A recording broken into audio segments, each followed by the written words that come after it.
Hello, my friend. Today I bring you another lost legend from the depths of Middle-earth. Close your eyes, feel the magic surround you. Our journey begins.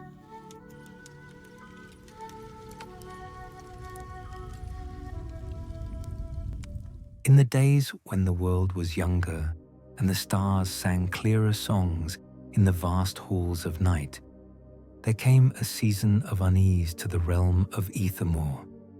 The great forests whispered of shadows stirring in places long forgotten, and the winds carried upon their breath a coldness that spoke not of winter's natural coming, but of something far more ancient and dire awakening in the deep places of the earth.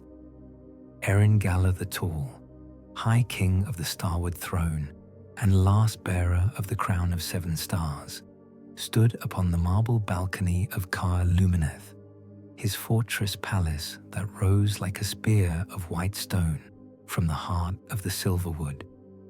The autumn had been long that year, longer than any in the memory of even the eldest of his people, and the leaves that should have fallen in golden splendor clung still to their branches, brown and withered, as if afraid to touch the earth below. The king's grey eyes, keen as the light of Eärendil's star, gazed southward toward the misty marshes where once the great city of Tol Morwen had stood in glory. Now only ruins remained there, half swallowed by the creeping waters and the grasping roots of trees that grew too dark and too twisted for nature's making. It was from that direction that the wrongness came, like a foul wind that no season could explain. "My lord," Galador said, his voice tight with worry, "you should not have ridden alone into such peril." Gil-galad dismounted, his legs stiff from the long ride. "What I found there could not be faced by many, old friend. The darkness spreads through corruption of the spirit, not strength of arms." He told them briefly of the Tower of the Moon and the corrupted Palantir, watching as their faces grew grave with understanding. These were seasoned warriors who had faced orc raids and border disputes, but this was something beyond their experience, an enemy that struck at the heart rather than the body. "What are your orders, my lord?" Galador asked. "Ride hard to Númenor," the king replied. "Summon the Council of Stars and bid them prepare for war, but not the war they expect. This enemy will come first as whispers and doubt, turning friend against friend before ever sword is drawn." As his knights rode north with urgent purpose, Gil-galad remained at the tower with only 2 guards.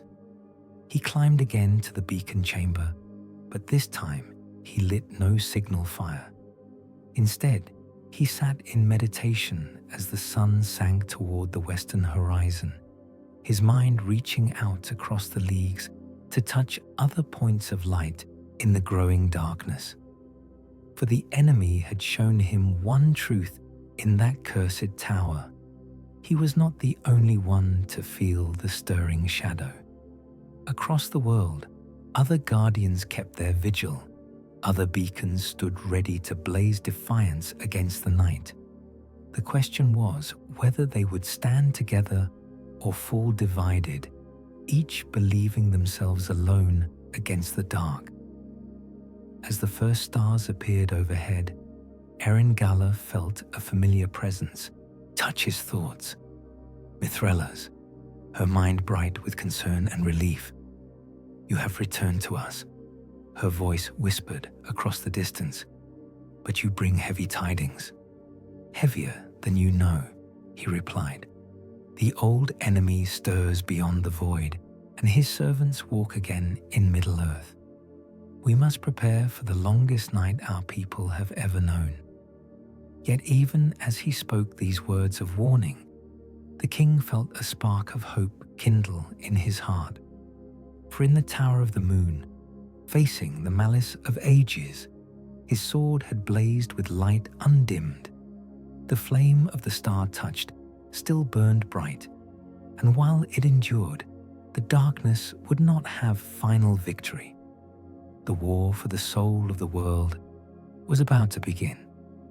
When dawn broke grey and cheerless over the Silverwood, Erengala walked alone among the ancient paths that wound between the great malon trees of his ancestors. The morning mist clung to the earth like the breath of sleeping giants, and no bird sang in the branches overhead. Even the leaves, which should have rustled with the music of wind and life, hung silent as shrouds in the still air. Here, in this sacred grove where the first star-touched had planted the seedlings brought from the undying lands beyond the sea, the king sought counsel from older wisdom than dwelt in the minds of mortal men. These trees had stood when the world was young, their roots drinking deep from springs that had their source in the very foundations of the earth. They had seen the rise and fall of kingdoms, the passage of ages, the slow turning of the wheel of time that ground all things to dust. Yet still they endured, keepers of memory and guardians of hope. The path led him at last to the heart of the grove, where the great tree stood in majesty and solitude, taller than the towers of men, broader than the halls of kings. Its silver bark gleamed with an inner light that neither sun nor moon could kindle. This was Celebros the Mighty, the tree of stars, beneath whose boughs the first compact had been made between the children of Ilúvatar and the powers of the West. As Erengala approached the mighty trunk, placing his hand upon the smooth silver bark, a voice spoke, not in words that the ear could hear, but in the deep language of root and branch, of sap and leaf, that the star-touched had learned in the days of their youth. King of men, the voice whispered like wind through summer leaves, why do you come with sorrow in your heart to the place where joy was born? Because sorrow is all that remains to me, Ancient One, Erengala replied in the same tongue. The darkness stirs, and I know not how to turn it back. My people look to me for wisdom, but I am only a man, and the weight of kingship grows heavy upon my shoulders. The great tree was silent for a moment, and in that silence the king heard the slow, deep breathing of the earth itself, the pulse of life that flowed through all growing things. When the voice came again, it carried within it the sadness of autumn and the promise of spring. Long have we stood here, you and I, and all our kindred, watching the wheel turn and the ages pass. We have seen the light grow dim and the shadow lengthen, yet always the sun has risen again upon a world made new. But now there comes a darkness that is different from all that have gone before. What darkness? Erengala asked, though his heart already trembled to know the answer. In the deep places of the world, where the roots of mountains have their foundation, something stirs that should have remained sleeping until the end of days.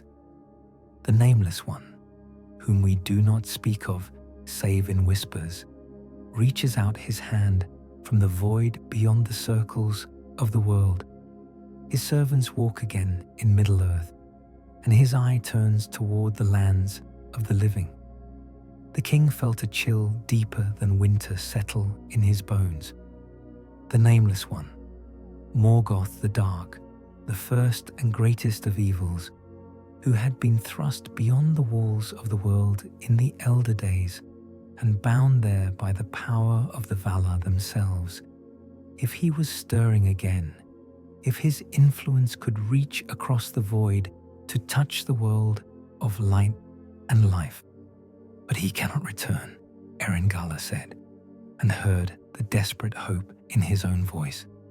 The doors of night are barred against him, and the straight road is closed to his passing. Cannot, perhaps, the tree replied. But his will is strong, and his hatred burns like a flame that consumes all it touches. He has found another way, King of Men. Through his servants, through the corruption of fair things, through the slow poison of despair that seeps into the hearts of the living. Already his shadow falls upon the southern lands, and the very stones cry out in anguish. Around them, the other trees of the grove began to sway and murmur, their branches moving in a wind that touched no other growing thing. Their voices joined with that of the great tree, creating a harmony of warning that seemed to echo from the very foundations of the earth. Go south, they sang together, their voices like the rush of many waters. Go south to the place where darkness gathers, but go not alone. Take with you the light that burns within your heart and the hope that lives in the blood of your people. For in the end, it is not the strength of arms or the wisdom of kings that will turn back the shadow, but the courage of simple folk who choose to stand against the dark. The south, Erengala whispered. But that way lies only wasteland and ruin. What could I hope to find there save death and sorrow? Truth, came the answer, as final as the turning of the seasons. Truth, and perhaps the key to a lock that has held for too long. The shadow spreads because it feeds upon ignorance and fear, but knowledge is a light that no darkness can wholly quench, and there are those who yet remember the words of power that were spoken in the elder days. The voices of the trees began to fade, withdrawing into the deep silence of root and earth. But before they fell completely still, one last whisper reached the king's ears, soft as the falling of leaves in autumn. Remember, son of the star-touched, that even the smallest light can hold back the greatest darkness if the heart that bears it is true.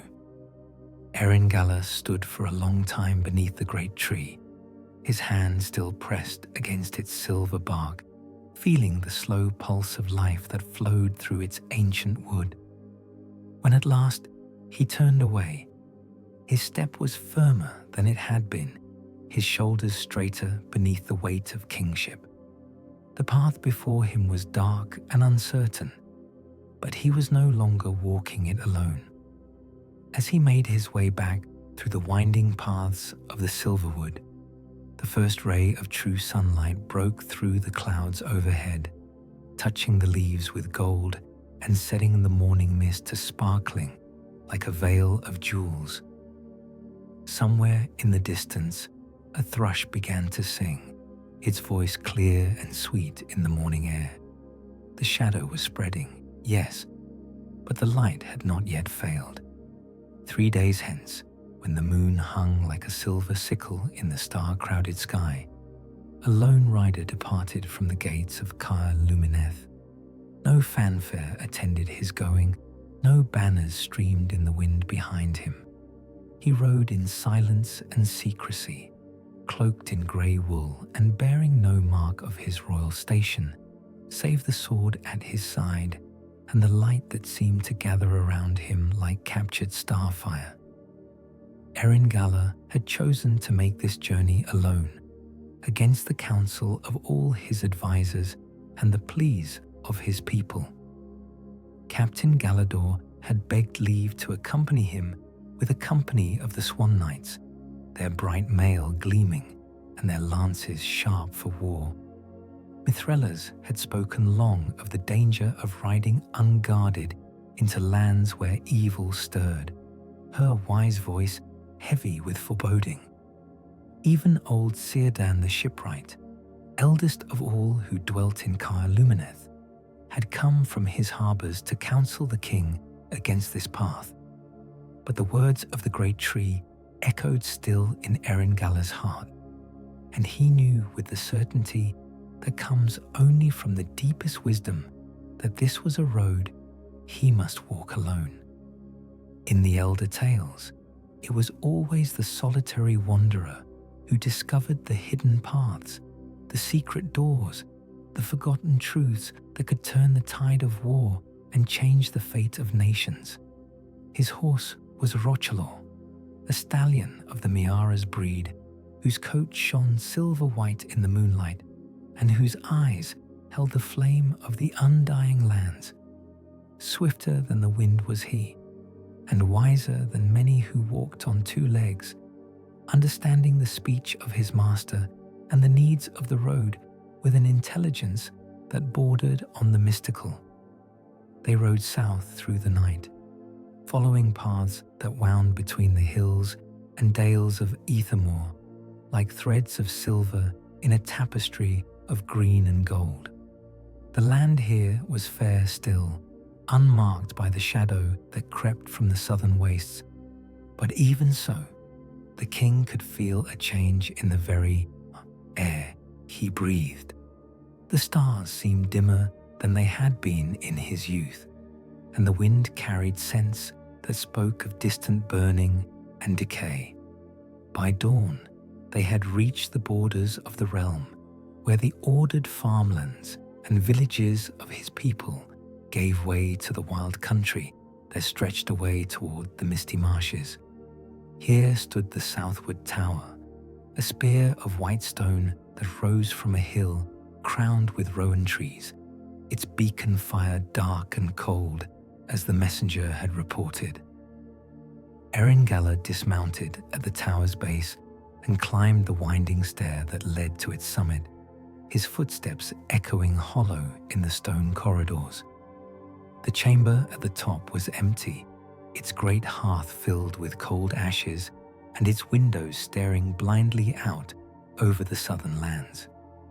The keeper of the tower was gone, his few possessions scattered, as if he had fled in haste, leaving behind only questions and the lingering smell of fear. From the tower's height, the king could see far across the marshlands to where the ruins of Tol Morwen brooded like a wound in the earth.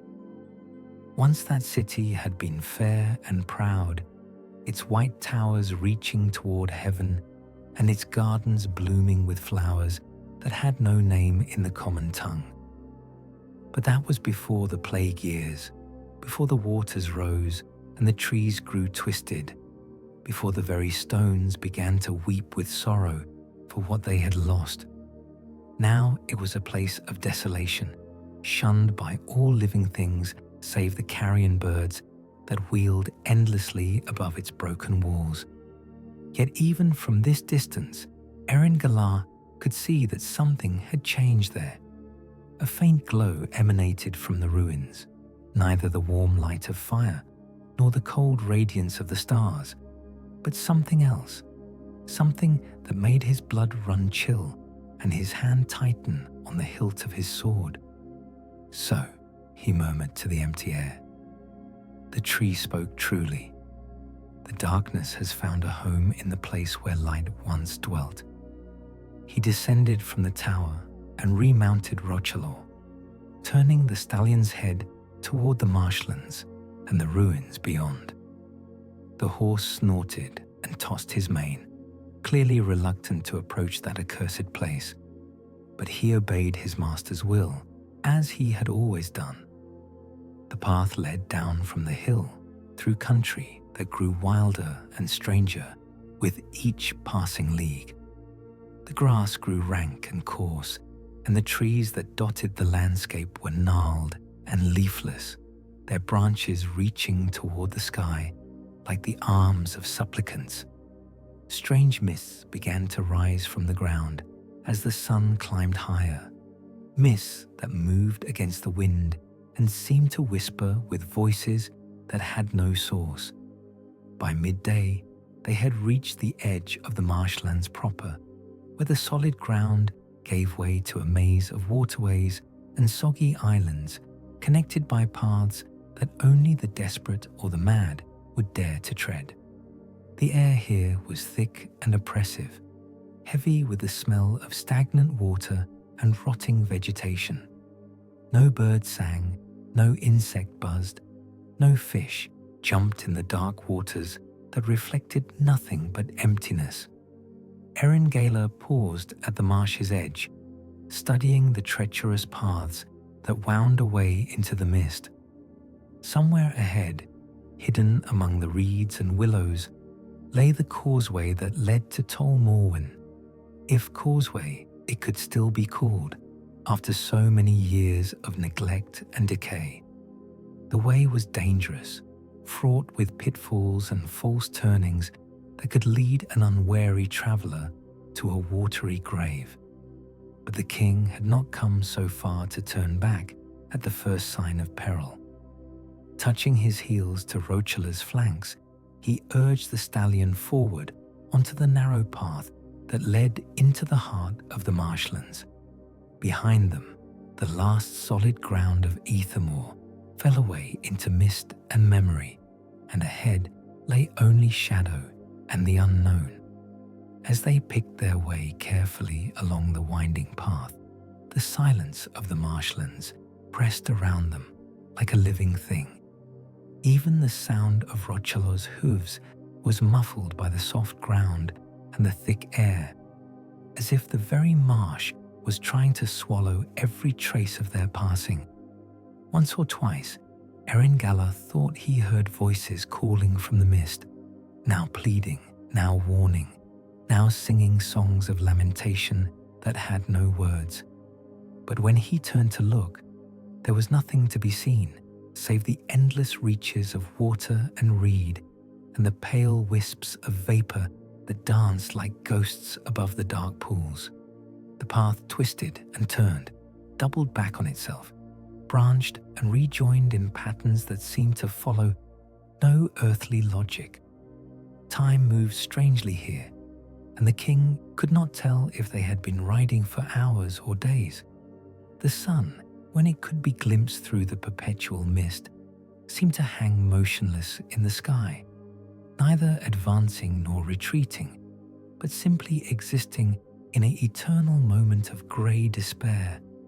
At last, when hope had begun to fade and even Rochela's mighty heart was flagging, they came upon a sight that made Erengala rein in his mount with a sharp intake of breath.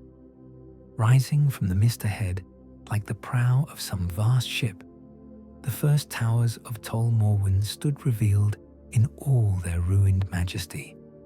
The causeway lay before them, its ancient stones still holding firm despite the waters that lapped at its edges. And from the towers beyond came that strange glow the king had glimpsed from afar, stronger now, pulsing like a heartbeat in the grey twilight of the marsh. Erengala set his jaw and rode forward into the shadow of the city of the dead. The ruins of Tol Morwen rose before the king like the bones of some immense beast, picked clean by time and sorrow. Once proud towers leaned at impossible angles, their tops lost in the perpetual mist that clung to the dead city like a shroud. Bridges that had once spanned graceful arcs between the buildings now hung in broken fragments, their stones scattered in the dark waters below. Gardens that had bloomed with flowers from the undying lands were now choked with thorns and nettles that grew with unnatural vigor, their barbs gleaming like black metal in the strange light that emanated from the city's heart. Yet for all its desolation, Tol Morwen was not empty. As Erengala guided Rochelaw along the crumbling causeway, he became aware of movement among the ruins, shadows that shifted and flowed like water, shapes that might have been men or might have been something else entirely. They did not approach, these watchers in the mist, but he felt their eyes upon him like cold fingers tracing patterns on his skin. The causeway ended at a great gate whose doors had long since rotted away, leaving only an archway crowned with carvings so weathered that their original meaning was lost to time. Beyond lay a courtyard filled with stagnant pools and fallen masonry, where statues of forgotten kings stood headless and broken among the weeds. The silence here was absolute, pressing against the ears like the weight of deep water. Gil-galad dismounted and bid Rochula wait, knowing that the faithful stallion would remain until his master's return, or until the ending of the world, whichever came first. Then, drawing his cloak closer about his shoulders, he stepped through the ruined gate into the city of the dead. The streets of Tol Morwen wound upward in a spiral pattern, following the contours of the great hill upon which the city had been built. As the king climbed higher, the mist began to thin, revealing more of the devastation that had overtaken this once fair place. Houses stood with their roofs collapsed and their walls split by the roots of trees that should never have grown in soil touched by salt water. Fountains that had once sung with clear voices now wept tears of black water that stained the marble with streaks like old blood. But it was not the physical decay that struck terror into Gil-galad's heart. It was the wrongness that permeated everything, the sense that the very stones had been corrupted by some foul presence. The air itself seemed thick with malice, and every step forward required an effort of will that left him drained and weary. As he climbed higher still, the source of the strange glow became clear. At the city's heart stood a tower taller and more graceful than all the rest, its white stone unmarked by time or weather. This was the Tower of the Moon, where the lords of Tol Morwen had once studied the movements of the stars and communed with the powers beyond the circles of the world. But now, the crystal dome at its summit burned with a light that was neither silver nor gold, but something in between, a sickly radiance that hurt the eyes to look upon and filled the beholder's mind with whispers of despair. The tower's door stood open, revealing a spiral stair that wound upward into darkness. Gil-galad paused at the threshold, his hand on the pommel of his sword, knowing that whatever lay beyond would test him in ways he could not yet imagine. But the words of the great tree echoed in his memory, and he knew that truth, whatever the cost, was worth any peril. He began to climb. The stairs seemed to go on forever, winding upward through chambers filled with the remnants of ancient learning. Here were scrolls that crumbled to dust at his passing. There were instruments of silver and crystal whose purpose had been forgotten when the world was young. The walls were covered with murals depicting the history of Tol Morwen, from its founding in the days of glory to its abandonment in the time of plague. But as he climbed higher, the images began to change, becoming darker and more disturbing. The faces of the painted figures grew twisted with malice, their eyes following his progress with expressions of hunger and hate. At last, he reached the chamber beneath the crystal dome, and there he stopped, his breath catching in his throat at what he saw.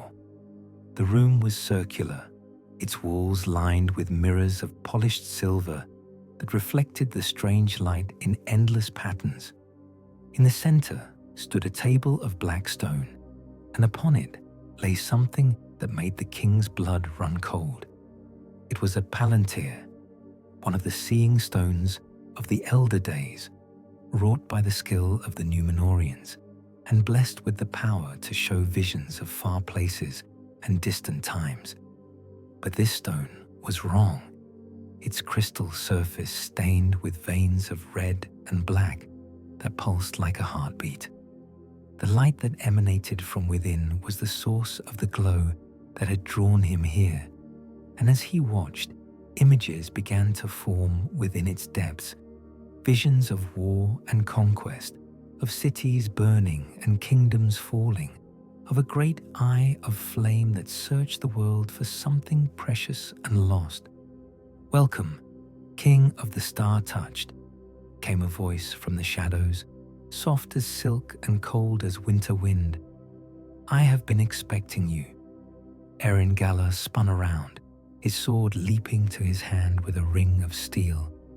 But the chamber appeared empty save for himself and the corrupted Palantir.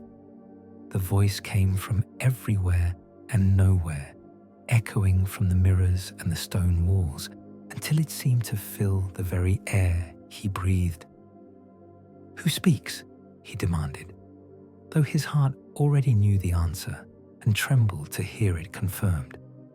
"I am the shadow that falls before the dawn," the voice replied, and now it seemed to come from the Palantir itself, the stone pulsing brighter with each word. "I am the whisper in the darkness, the doubt that gnaws at the heart of heroes. I am the servant of the one who was cast down, but who shall rise again to claim what was taken from him." "You lie," Gil-galad said, but his voice sounded weak and small in the vastness of the chamber. "The Nameless One is bound beyond the circles of the world, and his servants are scattered like dust before the wind." Laughter echoed from the mirrors, cold and mirthless as the sound of breaking glass. "Bound, yes, but not powerless. Even from beyond the void, his will reaches out to touch the hearts of the living.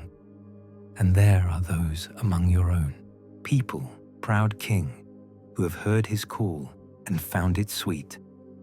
Images began to form in the mirrors now, reflecting not the chamber where Gil-galad stood, but scenes from across the world.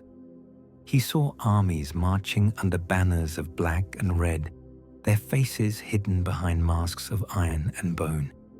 He saw cities ablaze and refugees fleeing along roads choked with smoke and ash. He saw the northern kingdoms falling one by one, their kings slain and their people enslaved. "This is what comes," the voice whispered, and now it seemed to speak directly in his mind. "This is the fate that awaits all who oppose the return of the rightful Lord of Middle-earth. Join us willingly, and you shall be spared. Resist, and you shall watch your realm burn as others have burned." "Never," Gil-galad replied, and his voice rang clear and strong in the chamber. The light of his sword seemed to grow brighter, pushing back the shadows that pressed around him. "I am sworn to defend the light, and I shall not break faith while breath remains in my body." The mirrors began to crack and shatter, sending shards of silver spinning through the air like deadly rain. The Palantir blazed with malevolent fire, and the voice rose to a shriek of rage and frustration. "Then you have chosen death," it cried, "and death shall find you, Gil-galad the Proud, sooner than you think." The king raised his sword high, and the blade burst into flame, not the consuming fire of destruction, but the pure white flame of the undying lands that burns away all corruption and evil. The light struck the Palantir like a physical blow, and the stone cracked with a sound like thunder. For a moment, the chamber was filled with competing radiances, the sick glow of the corrupted seeing stone and the clean fire of the Sword of Kings. Then, with a final shriek of defeat, the evil light was quenched, and the Palantir crumbled to dust upon the table of black stone. In the sudden silence that followed, Gil-galad stood breathing heavily, his sword still wreathed in dying flames. The mirrors were dark now, their silver surfaces reflecting nothing but his own weary face. The Tower of the Moon was cleansed, but he knew that what he had faced here was only a shadow of the true darkness that was stirring in the world. Outside, The mist was beginning to lift from the ruins of Tol Morwen, and the first stars were appearing in the darkening sky. The king sheathed his sword and made his way back down the spiral stair, through the empty streets, and across the causeway to where Rochelor waited with the patience of ages. As they rode back through the marshlands toward the clean air of Ethermore, Gil-galad's mind was heavy with the knowledge of what was to come. The enemy had shown his hand, revealing both his strength and his weakness. There would be war, that much was certain. But there would also be hope, for the light had not yet failed, and there were those who would stand against the darkness no matter the sure cost. The long road home stretched before them, and dawn was still many hours away. The ancient stones of Tol Morwen wept as Gil-galad descended deeper into the ruins, each step carrying him further from the clean air of the world above, and deeper into the heart of corruption that had festered here for centuries unnumbered. The passages beneath the Tower of the Moon were carved from living rock, their walls adorned with murals that had once depicted the glory of the elder days, but now showed only twisted forms that writhed in perpetual torment. The king's sword, Alcarinque, gleamed with its own inner light as he made his way through corridors where no honest illumination had shone for generations. The blade's radiance revealed horrors that mortal eyes were never meant to witness, alcoves filled with bones that had been gnawed by things with too many teeth, pools of water that reflected not the bearer's face, but his deepest fears, doorways sealed with iron bands inscribed with runes that hurt to look upon. Yet it was not these physical manifestations of evil that troubled him most deeply, but the weight of malice that pressed against his spirit like a tide of poisoned water. Each breath was an effort, each heartbeat a struggle against the despair that sought to overwhelm his will. The very air seemed thick with the accumulated anguish of those who had died in these halls, their final screams still echoing in the stone. "Turn back, king of fading light," whispered voices from the shadows, speaking in tongues both ancient and corrupt. "Turn back while yet you may, for ahead lies only madness and death. The necromancer's power is beyond your understanding, his servants beyond your ability to face." But Gil-galad pressed onward, his jaw set with the determination that had carried his people through 3 ages of struggle against the dark. The crown of 7 stars upon his brow blazed with starfire, each gem a beacon of hope in the suffocating blackness. He had not come so far to be turned aside by whispers and shadows, however terrible they might be. The passage opened at last into a vast chamber carved from the living rock of the hill, its ceiling lost in darkness high above. Ancient pillars, twisted and blackened by centuries of corruption, supported the weight of stone and malice that pressed down from above. But it was what lay at the chamber's heart that drew the king's horrified gaze. A great pit filled with water so black it seemed to drink the light, its surface disturbed by movements that spoke of things better left undescribed.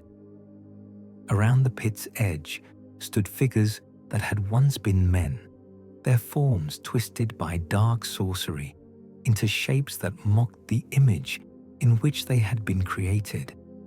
They moved with the jerky motions of marionettes, their empty eye sockets weeping tears of shadow as they performed some ritual whose purpose was mercifully unclear. But even these abominations were not the true horror of the place.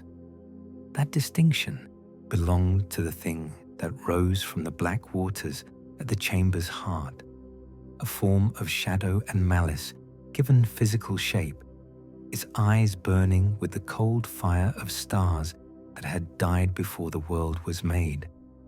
This was one of the Ulari, the Nazgul lords who served the enemy in death as they had never served the light in life. "Welcome, Gil-galad the Tall," it spoke, its voice like the grinding of tombstones in the wind. "I am the dreamlike, the Phantom King, and I have been waiting long for this meeting. Did you think to challenge the power of my master with nothing but steel and starlight? Did you believe that mortal courage could stand against the authority of the void?" The king raised his sword, its flame burning brighter in response to the proximity of such concentrated evil. "I believe that light endures, whatever darkness may come against it. I believe that hope lives in the hearts of the free, and that no shadow can quench it entirely." The Nazgul Lord laughed, a sound like breaking glass in a charnel house. "Hope? What is hope but delayed despair? Look around you, brave king. See what becomes of those who trust in light and justice. See how their bones bleach in the darkness, how their spirits are bound to serve the very evil they sought to defeat." As if summoned by his words, the twisted figures around the pit's edge turned toward the king, their movements becoming more coordinated and purposeful. They began to chant in the black speech, their voices joining in a harmony of corruption that made the very stones tremble with revulsion. But Gil-galad stood firm, his sword blazing like a star in his hands as he spoke words of power in the ancient tongue of Valinor. Where the light of his blade touched the corrupted figures, they cried out in pain and fell back, their forms beginning to dissolve like mist before the wind. "You have some skill," the dreamlike admitted, its burning eyes fixed upon the king with something approaching respect. "But skill alone will not serve you here. This place was made for darker purposes than your mind can grasp, shaped by will and malice over centuries of patient labor. Here, shadow reigns supreme, and light is but a brief candle soon to be extinguished." The battle that followed was unlike any the king had ever fought, for it was waged as much in the realm of spirit as in the world of flesh and steel. The Nazgul Lord's blade was wrought of shadow and despair, each stroke carrying with it the weight of ages and the promise of ultimate defeat. But Al-Karinque sang with the music of creation itself, its edge sharp enough to cut the bonds between body and spirit, its light pure enough to burn away even the deepest corruption. They fought across the chamber's breadth, their battle illuminated by the clash of opposing forces, darkness against light, despair against hope, the ending of all things against their eternal renewal. Where their blades met, sparks of power flew like falling stars, and the very air crackled with energies that had not been unleashed since the making of the world. In the end, it was not strength of arm that decided the contest, but strength of will. The dreamlike, for all its power and malice, was a thing of endings, bound to the service of destruction and decay. But Gil-galad carried within his heart the light of the undying lands, the memory of creation's dawn when all things were new and fair. With a final cry that shook the very foundations of Tol Morwen, the king drove his blade deep into the Nazgul Lord's heart of shadow.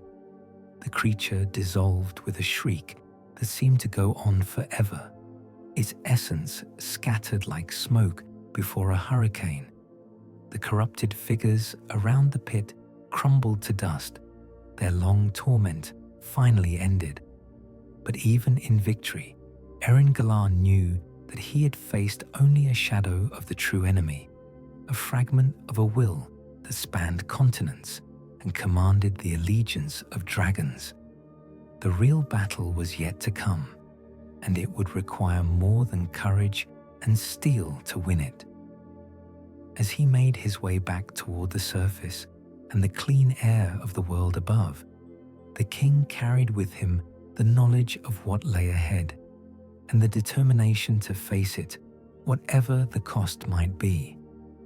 In the depths beneath Tol Morwen, where neither sun nor star had shone for centuries unnumbered, something stirred in chains of black iron. The destruction of the Palantir above had sent tremors through the foundations of the ruined city, and in the deepest dungeon carved from living rock, a prisoner who had been forgotten by time itself lifted his head and tasted hope for the first time in an age of the world.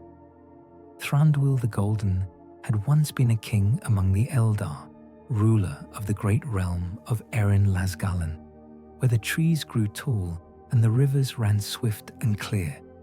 But that was before the plague years, before the darkness had crept into his woodland halls and turned his own people against him.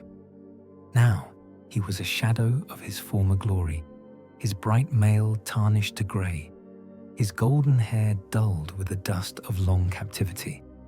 The chains that bound him were not merely of iron, but of malice itself, wrought by the craft of the enemy to hold both body and spirit in thrall. For long ages he had hung in that lightless place, neither fully alive nor permitted to die, his strength slowly drained to feed the corrupt visions in the Palantir above. But now the stone was broken, and the bonds that held him had weakened like ice beneath the spring sun. With effort that cost him dearly, Thranduil raised his head and looked about the chamber that had been his prison. The walls were covered with carvings that hurt the eyes to see, twisted forms that writhed and leered in the dim phosphorescence that emanated from fungoid growths in the corners. Somewhere in the darkness, water dripped with the slow persistence of ages, each drop echoing like a funeral bell in the silence. But he was no longer alone in his captivity. During the long years of his imprisonment, others had been brought to share his fate. Kings and heroes, wise women and mighty warriors, all who had stood too long in the light and thus drawn the attention of the shadow. They hung in their chains like broken dolls, their spirits crushed by centuries of torment, their minds lost in mazes of despair from which there seemed no escape. Yet now, as the power of the Palantir failed and the walls of their prison trembled, some few began to stir. Isildur the Tall, last king of the Dunedain, opened eyes that had been closed for 500 years.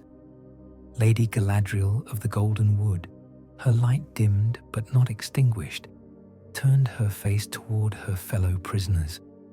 Others too began to wake from the dark dreams that had held them, blinking in confusion as they tried to remember who they had been before the darkness claimed them.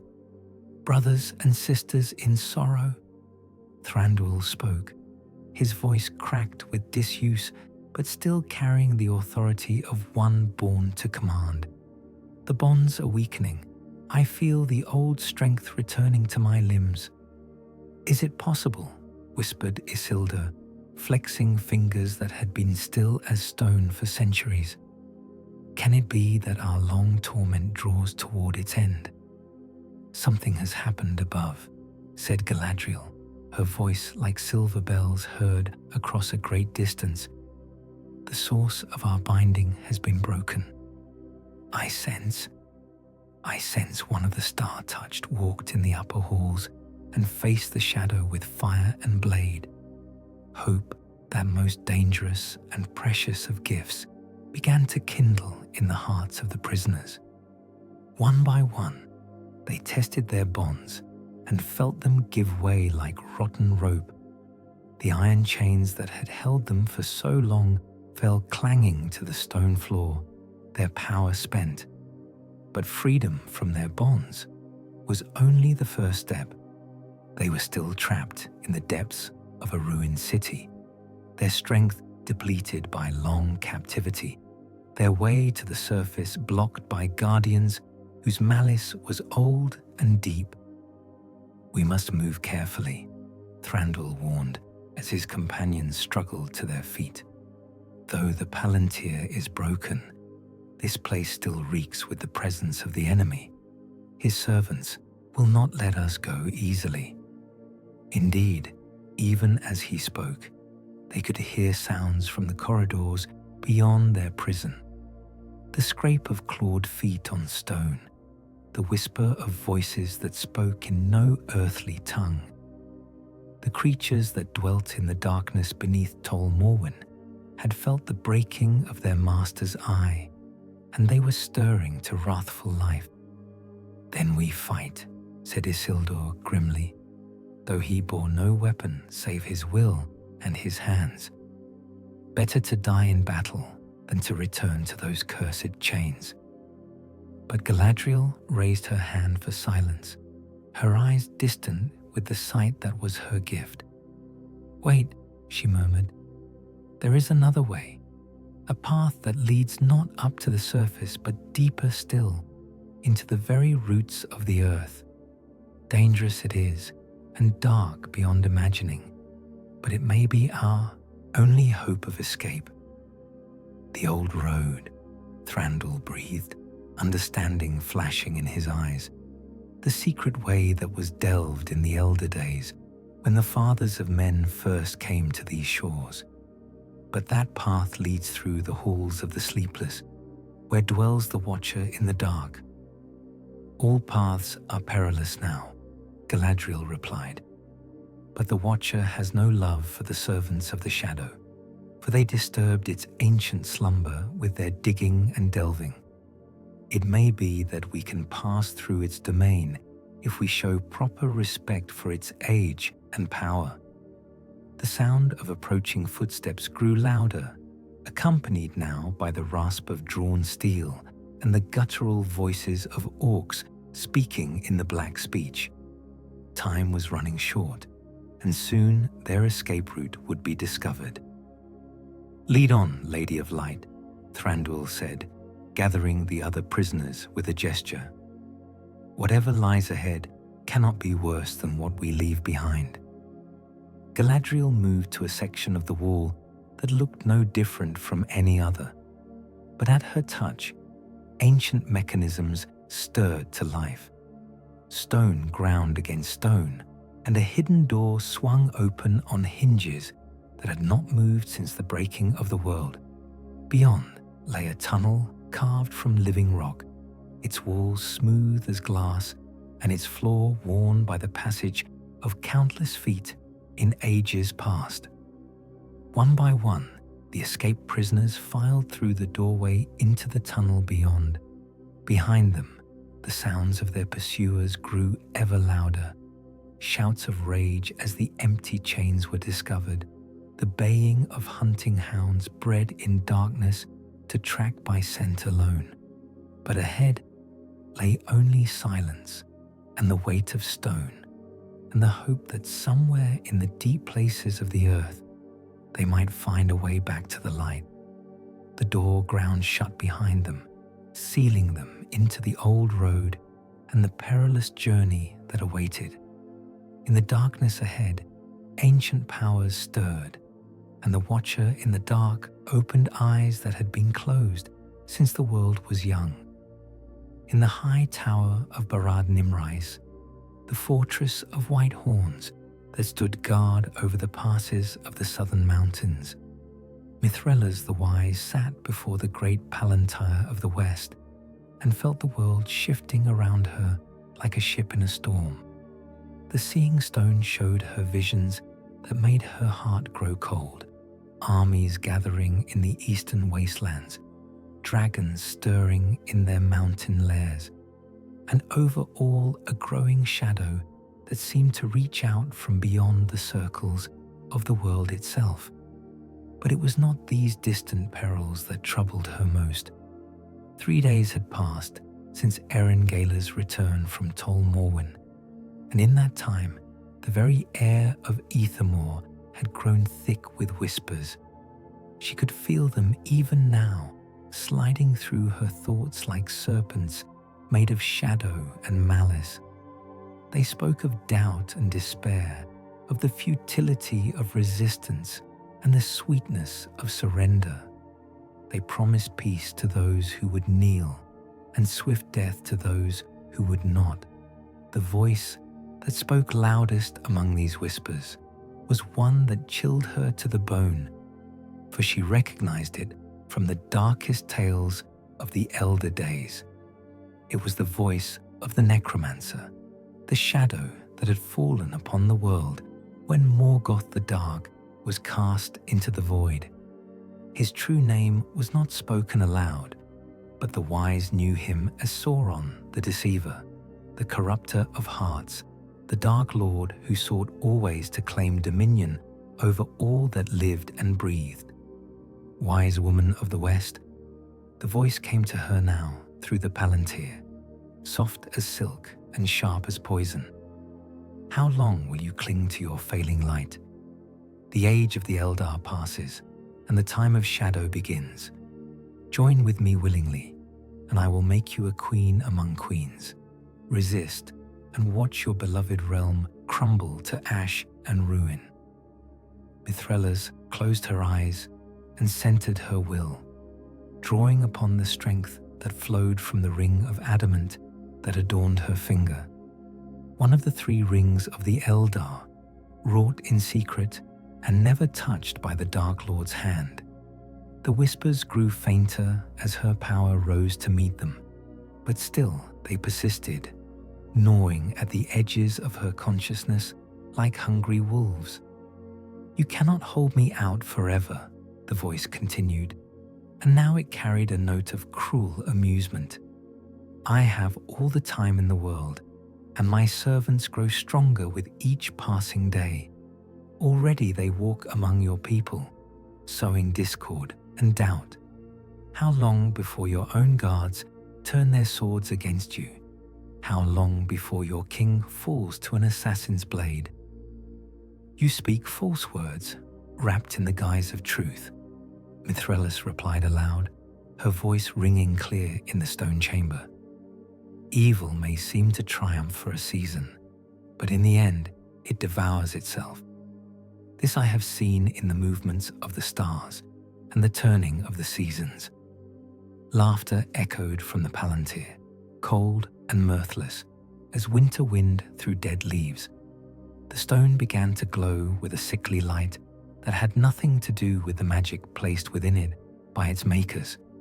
Images formed in its depths, visions of war and conquest, of cities burning and children weeping, of proud kings brought low and their crowns trampled in the mud.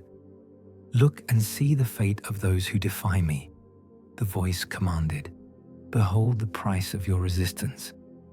But Mithrelas was not so easily cowed. Drawing upon the power of her ring and the strength of will that had carried her through 3 ages of the world, she spoke a word of command in the ancient tongue of Valinor. The corrupt visions shattered like glass, replaced by images of her own choosing. The light of the 2 trees reflected in still waters. The music of the Ainur that shaped the world at its beginning. The faces of the Valar themselves gazing down in love and pity upon the children they had made. For a moment, the contest hung in balance. The power of darkness against the light of the undying lands, corruption against purity, despair against hope. Then, with a shriek of rage that seemed to shake the very foundations of the tower, the presence withdrew from the Palantir, leaving it dark and silent as ordinary stone. Mithrelas slumped in her chair, drained by the effort of the struggle. The ring of adamant had grown warm upon her finger, its blue fire dimmed but not extinguished. She had won this battle, but she knew it was only the first of many to come. The necromancer had shown his hand, revealing both his power and his intent. War was coming to Ethermore, and it would be unlike any conflict the realm had ever known. Rising from her chair on unsteady legs, she made her way to the window that looked out over the city below. The sun was setting behind the western mountains, painting the sky in shades of gold and crimson that reminded her of flames seen from afar.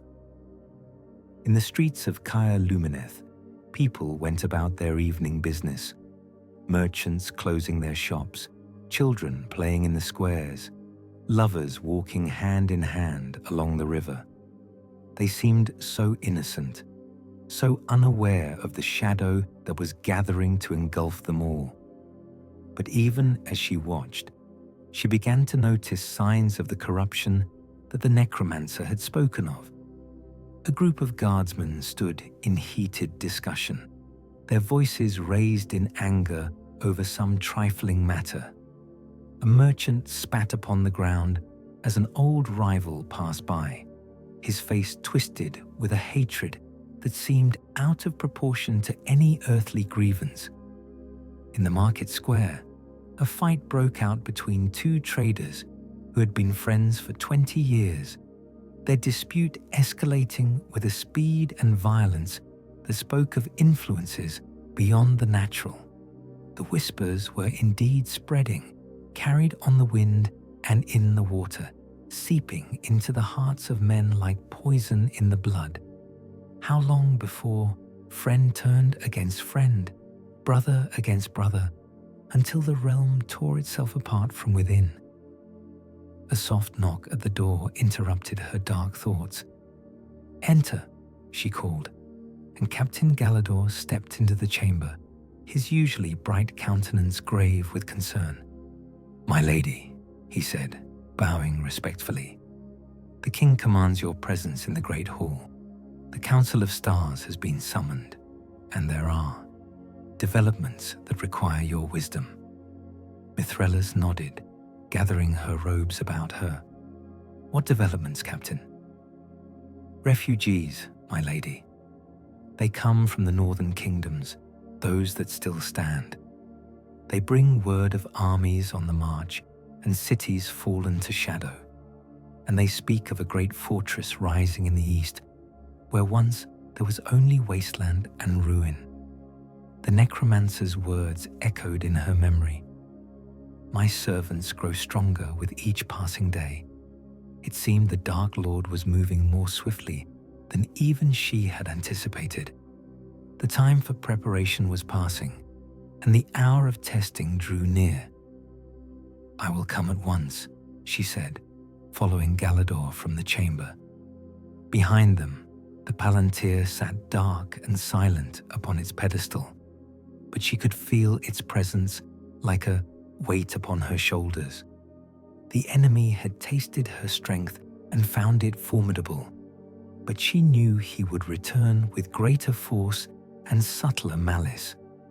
The war for the soul of Middle-earth had begun in earnest, and the first battle would be fought not with sword and spear, but with hope and despair, faith and doubt, light and shadow. In that contest, victory would go not to the strongest army or the mightiest fortress, but to those who could hold fast to what was good and true when all around them crumbled into chaos. As she descended the winding stairs to the great hall below, Mithrelas offered a silent prayer to the powers of the West, asking for strength in the trials to come. For she sensed that the darkness ahead would test them all in ways they could not yet imagine, and only those who kept the light burning in their hearts would see the dawn. The great hall of Caer Lumineth trembled as Erengala raised Alcarinque high above his head, the ancient blade blazing with white fire that drove back the shadows pressing against the windows. Around him, the Council of Stars had scattered in terror as darkness poured through the very stones of the fortress, bringing with it the stench of corruption and the whispers of the necromancer. "By the light of Arendil," the king cried, his voice ringing like a bell across the chaos, "I defy you, shadow of the void. No power of darkness shall claim dominion while the blood of the star touch flows in my veins." The darkness recoiled from his blade as if burned, writhing like a living thing as it sought to escape the cleansing fire. But even as it retreated, new shadows poured in to take its place, and the voice of the necromancer rose in cruel laughter that echoed from the very stones. "Brave words, little king," it whispered, "but your light grows dim, while mine waxes strong. Already my servants walk among your people, and doubt eats at their hearts like rust upon iron. How long can you stand alone against the tide of night?" Mithrella stepped forward, the ring of adamant blazing blue upon her finger as she added her power to the king's. Where their lights touched, the shadows burned away like mist before the sun, but still more darkness pressed in from all sides, threatening to overwhelm them both. "We do not stand alone," she declared, her voice cutting through the necromancer's laughter. "The light of Valinor still shines in the west, and the powers who shape the world have not forgotten their children." As if summoned by her words, other lights began to kindle throughout the hall. Captain Galador drew his sword, its steel gleaming with silver fire. Old Círdan raised his staff, and the crystal at its tip blazed like a star. One by one, the members of the council found their courage and stood against the dark, their combined will pushing back the shadow until it howled in frustration. For a moment that seemed to stretch into eternity, the two powers strove against each other, light and darkness, hope and despair, creation and the void. The very foundations of Caer Lumineth groaned under the strain, and cracks appeared in the ancient stones. Then, with a final shriek of rage, the darkness withdrew, pouring out through the windows and doors like smoke before a gale. The necromancer's voice faded to a whisper, then to silence, leaving only the sound of labored breathing and the crackle of dying flames. Erengala lowered his sword, its fire dimming but not extinguished. Around him, his counselors slowly picked themselves up from the floor, their faces pale but determined. They had faced the enemy's power directly and survived, though all could see the cost written in each other's eyes. "He grows stronger," Mithrella said quietly, her ring dark once more upon her finger. "Each victory feeds his power, and each defeat only delays the inevitable. We cannot stand against him by force of arms alone." "Then what would you have us do?" asked Círdan, leaning heavily on his staff. "Flee across the sea and leave Middle-earth to its fate?" "No," the king said firmly. "We must fight, but not as he expects. The necromancer's greatest strength is also his weakness, his reliance on fear and despair. If we can kindle hope in the hearts of the free peoples, if we can unite them against the common threat. The old alliances are broken," Arador objected. "The northern kingdoms fall, the dwarves have sealed their halls, and the southern lords think only of their own domains. Who would answer such a call?" Erengala smiled grimly. "Sometimes the mightiest fortress falls to a pebble in the right place, and the greatest army is defeated by a single act of courage. We need not rally all the hosts of Middle-earth. We need only find those few who will stand when all seems lost." He moved to the great map that dominated the eastern wall, his finger tracing the roads that led away from Ethermoor toward distant lands. Send word to Thorek Ironbeard in the Blue Mountains. Tell him the shadow stirs, and the old oaths are remembered. Dispatch riders to the Shire folk in the Green Hills. They may seem small and insignificant, but their hearts are stout and their hands are skilled. And to the Grey Havens, where ships still sail west, perhaps the powers beyond the sea will send aid in our darkest hour. And what of us, my lord? Galador asked. What part do we play in this gathering storm? The king's eyes burned with a fire that had nothing to do with his sword's enchantment. We hold the line, Captain. Whatever comes, we hold the line until hope returns to the world or the last star fails in the sky. Outside, the first light of dawn was breaking over the eastern mountains, painting the sky in shades of gold and rose. The darkness had retreated for now, but all who had witnessed its power knew it would return, stronger and more terrible than before. The war for Middle-earth had truly begun. In the circular chamber beneath the roots of the golden wood, where the mirror of Galadriel had shown the fates of ages past and yet to come, the White Council gathered in the grey hour before dawn. They came by secret ways and hidden paths, cloaked in shadow and silence, for the time of open meetings had passed and the enemy's eyes were everywhere. Saruman the White arrived first, his staff clicking on the stone as he paced the chamber's edge like a caged wolf. His face was grave beneath his pointed hood, but those with eyes to see might have noticed the glitter of something darker in his gaze. Ambition, perhaps, or the first seeds of doubt that would one day blossom into betrayal. Radagast, the brown, came from his halls in Rosgobel, leaves and twigs still tangled in his wild hair, his eyes bright with urgency. He spoke in whispers to the small creatures that accompanied him, mice and sparrows that had carried word across the wild lands of armies on the march and darkness spreading like a plague. Last came Gandalf, the Grey, leaning heavily on his staff, as if the weight of many sorrows burdened his shoulders. His usually bright eyes were dim with weariness, and those who knew him well could see that he bore tidings that would bring no comfort to the already troubled council.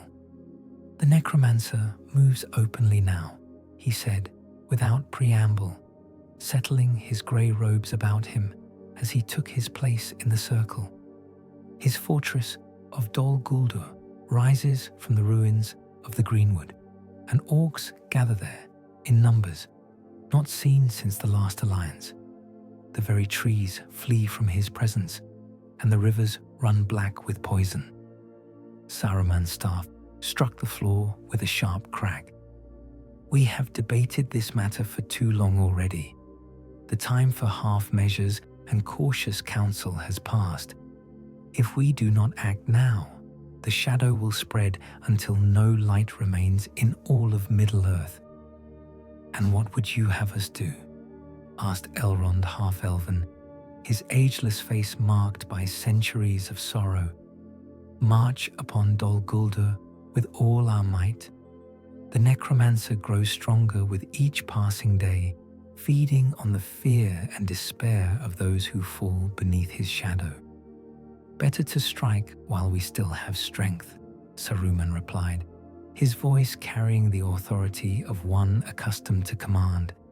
Each day we delay, more kingdoms fall, more armies turn to his banner. Soon we will face not just orcs and wolves, but the very men we sought to protect. Galadriel, who had remained silent through this exchange, now spoke in her voice like silver water over stone. The White Wizard speaks truly, yet there is wisdom also in patience. The necromancer's power is great, but it is not yet complete. He seeks something, a weapon or talisman that will give him dominion over all the rings of power. "The One Ring," Gandalf said quietly, and at those words a chill fell over the chamber that had nothing to do with the autumn air. "It lies hidden still, but he searches for it with all his might.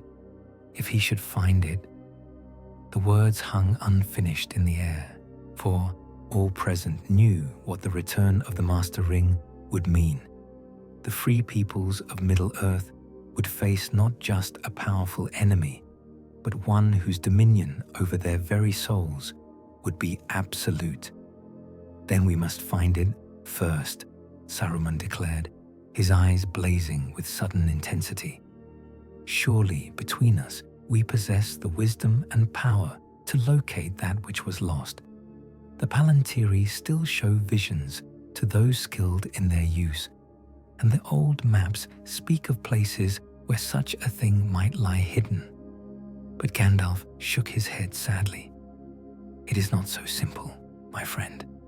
The ring chooses its own path, and its ways are hidden even from the wise. We might search for 1,000 years and never find it, or it might reveal itself tomorrow to the most unlikely of finders. Meanwhile, the enemy's power grows," Radagast interjected, his voice carrying the wild music of wind in the trees. "The greenwood sickens, and the creatures of the forest flee before a malice they cannot name. Even the great eagles speak of a darkness rising in the east that makes their ancient hearts afraid." The debate continued through the long hours of the morning, voices raised in argument and counsel, while outside the chamber the world turned slowly toward whatever fate awaited it. Some spoke of war, others of hiding, still others of seeking aid from the undying lands beyond the sea. But no clear path emerged from their deliberations, for the choices before them all led into shadow. At last, as the sun reached its zenith, Galadriel rose from her seat and moved to the center of the circle. In her hands, she bore a crystal vial filled with water from her mirror, and as she held it up to the light, visions began to dance within its depths. "Behold," she said, her voice carrying the authority of one who had looked upon the light of the two trees. "I show you what the mirror has revealed, not certainty, but possibility, the paths that might be taken if courage does not fail." In the water, they saw a small figure walking along a dusty road, his feet bare and his pack light upon his shoulders. He was neither tall nor strong, neither wise nor mighty, yet something in his bearing spoke of a strength that armies could not break, the simple courage of one who does what must be done, regardless of the cost. "A hobbit," Saruman said dismissively.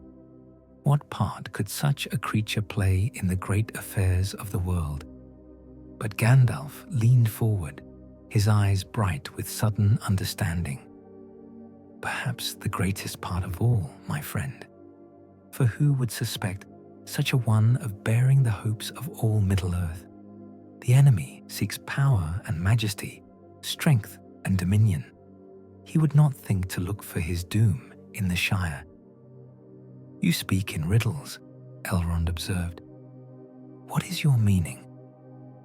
The grey wizard smiled for the first time in many days.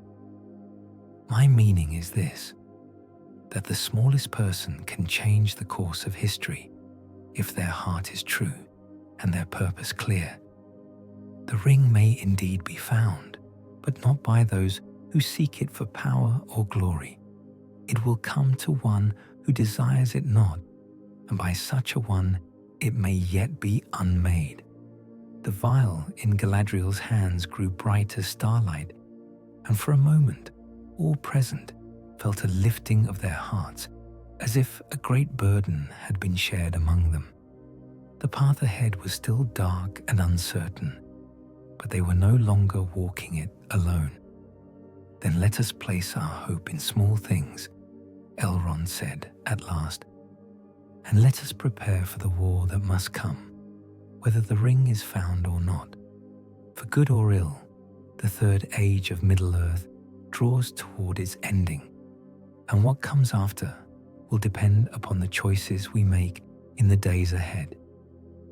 As the White Council dispersed to their various realms and purposes, each carried with them the image of that small figure walking the dusty road. None yet knew his name or guessed his destiny, but in their hearts burned the hope that even in the darkest hour, light might yet prevail.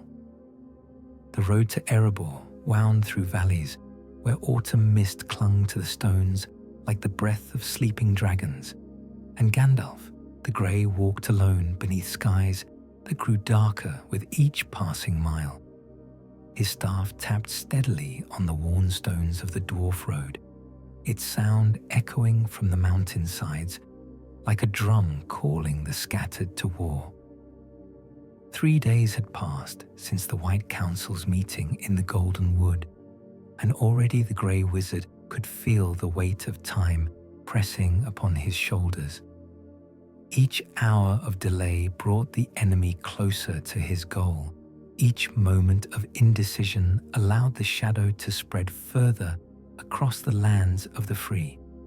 But if his plan was to succeed, he would need allies whose courage was matched only by their pride, and few in Middle-earth were more proud than the dwarves of the Lonely Mountain. The great gates of Erebor rose before him like the entrance to another world, their stone carved with runes that spoke of glory and gold, of battles won and treasures claimed.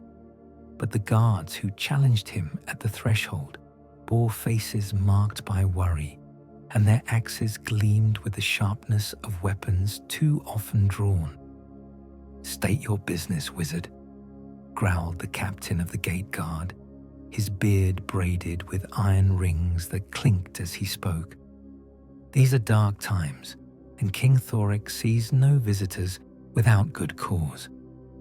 "My cause is the darkest of all," Gandalf replied, lowering his hood to reveal eyes that held the weight of ages. "I bring word of shadows stirring in the east, and of alliances that must be forged if any of us are to see another spring." The dwarf's expression softened slightly at the wizard's words, for even the mountain folk had heard rumors of strange happenings in the outer world. He led Gandalf through halls carved from living rock, where the light of forge fires danced on walls adorned with tapestries depicting the great deeds of dwarf kings past. King Thorek Ironbeard sat upon his throne of carved stone, his great axe leaning against his knee and his crown glinting in the firelight. He was younger than his predecessor, barely a century old by dwarf reckoning, but his eyes held the wisdom of one who had seen his people through many trials. "Gandalf Greyheim," he said, rising to greet his visitor with the respect due to an old friend. "Your coming is unexpected but not unwelcome. What news do you bring from the world beyond our gates?" "Dark news, I fear," the wizard replied, settling his grey robes about him as he took the offered seat.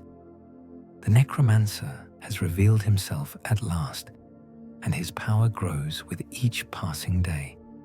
Already the northern kingdoms fall before his armies, and those who might have stood against him either bend the knee or face destruction." Thorek's knuckles whitened as his grip tightened on his axe handle. "And what would you have the dwarves do about it? Our halls are strong, our weapons sharp, our hearts stout. Let the necromancer come. He will find Erebor a harder nut to crack than the kingdoms of men." "Your mountain may indeed prove impregnable," Gandalf agreed, "but what of the world beyond? If all the free peoples fall to shadow, how long can even the mightiest fortress stand alone? The enemy's patience is as vast as his malice, and he can afford to wait while you slowly starve behind your stone walls." The Dwarf King was silent for a long moment. His weathered face creased in thought. Around them, the great hall seemed to hold its breath, waiting for words that might change the fate of nations. "Speak plainly, wizard," Thorex said at last. "What is it you ask of us?" "I ask for something more precious than gold or mithril," Gandalf replied. "I ask for hope. There are signs and portents that speak of a quest to come, a journey that will require courage beyond measure and hearts that do not easily despair. The dwarves have ever been a people of determination and honor. In the dark days ahead, such qualities may prove more valuable than all the treasure in your mountain." "A quest?" The king leaned forward, interest flickering in his eyes. What manner of quest would require the aid of Durin's folk? Gandalf smiled, but there was sadness in it. "That remains to be seen. But I sense that before this tale is told, the courage of small folk will prove mightier than the strength of armies. When that time comes, they will need guides who know the secret ways of the world, warriors who will not flinch from danger, friends who will stand by them whatever the cost." "The dwarves have never been known for abandoning friends in need," Thorex said proudly. "If such a quest is indeed fated, you may count on our aid, for the right cause and the right companions." "Then I ask one thing more," the wizard said, rising from his chair. "In the halls beneath this mountain lie maps and lore from the elder days, knowledge that may prove crucial in the trials to come. I would study them with your permission and perhaps divine something of the paths that lie ahead." The Dwarf King nodded slowly. "The archives are yours to explore, old friend. But beware, some knowledge carries a price, and the weight of prophecy can crush even the strongest shoulders." As Gandalf made his way to the deep halls where the ancient wisdom of the dwarves lay preserved in stone and parchment, he could not help but feel that time itself was quickening around him. Somewhere in the Shire, a small figure was living out his quiet days, unaware that the fate of the world might soon rest in his unlikely hands. In the east, the shadow grew stronger with each passing hour, gathering its forces for a war that would decide the destiny of all Middle-earth. But here, in the halls of Erebor, surrounded by the strength and loyalty of the mountain folk, the grey wizard allowed himself a moment of hope.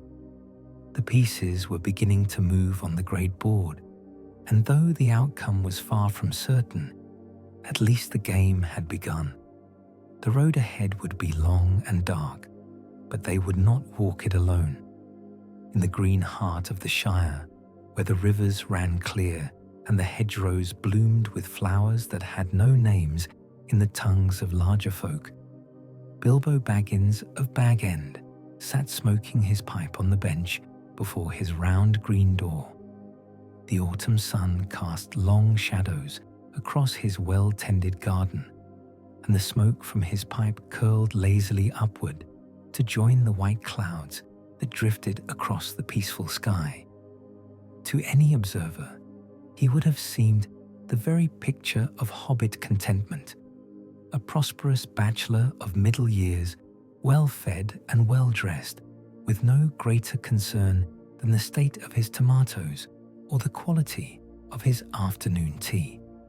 But those with keener eyes might have noticed something different about this particular hobbit, a restlessness that sat strangely on his comfortable shoulders, a distant look that spoke of memories both wonderful and terrible. For Bilbo, Baggins had walked roads that led far from the Shire's green borders, had seen mountains that touched the sky and dragons that hoarded gold like autumn leaves. He had stood in the halls of the Elven king and witnessed the fury of the king under the mountain. Most importantly of all, though he spoke of this to no living soul, he had found something in the darkness beneath the misty mountains, something that lay even now in a locked drawer of his study, wrapped in silk and shadow. The sound of a walking stick tapping on the garden path drew him from his reverie, and he looked up to see a familiar grey-cloaked figure approaching through the evening mist. Gandalf the Grey walked as if weighted down by sorrows, too heavy for mortal shoulders to bear, but his eyes still held the bright fire that had first drawn a timid hobbit from his comfortable hole so many years before. "Good evening, Bilbo," the wizard said, settling his tall frame onto the bench beside his old friend. "I trust you are well." "As well as can be expected," Bilbo replied, though his voice carried an odd note of strain. "The Shire keeps its own troubles at bay, but even here we hear whispers of dark doings in the wide world. The elves who pass through on their way to the Grey Havens speak of shadows stirring, and the dwarves who come down from the Blue Mountains carry axes sharper than any harvest time requires." Gandalf nodded gravely, accepting the offered pipe tobacco with hands that trembled slightly with weariness. "The shadows you speak of are real, my dear fellow, and they grow longer with each passing day. I fear the time of peace the Shire has known may soon come to an end." "I had hoped never to hear such words again," Bilbo said quietly, his fingers unconsciously moving to touch something in his waistcoat pocket. "I have had my share of adventures, Gandalf. Surely there are younger folk better suited to whatever dark business you have in mind. Youth is not always the answer to the world's problems," the wizard replied, studying his companion's face in the fading light. "Sometimes it is experience that matters most, the knowledge of what it means to face the darkness and emerge with one's soul intact. You have that knowledge, Bilbo, bought with trials that would have broken lesser spirits." The hobbit was quiet for a long moment, his eyes distant with memory. "I was younger then, and perhaps more foolish. The thought of adventure seemed exciting rather than terrifying. Now I know the true cost of such enterprises, the friends lost, the innocents sacrificed, the weight of choices that echo through all the years that follow." "And yet you survived," Gandalf observed. "More than survived. You returned home with treasures beyond gold or silver. You learned that even the smallest person can change the course of history if their heart is in the right place." Bilbo's hand moved again to his pocket, and this time Gandalf's keen eyes caught the gesture. For just a moment, the wizard's expression sharpened with interest, but he said nothing of what he suspected lay hidden there. "I have been having the strangest dreams of late," Bilbo continued, seemingly unaware of his companion's scrutiny. "Dreams of fire and shadow, of a great eye searching the world for something precious and lost. I wake with the taste of ash in my mouth and a feeling that time itself is running short." "Dreams can be powerful things," Gandalf said carefully, "especially for those who have touched the deep magics of the world, however briefly. Perhaps your spirit senses what your mind has not yet grasped, that the quiet days are ending, and a new chapter of the world's tale is about to begin." The evening star appeared in the darkening sky, bright and clear above the western horizon.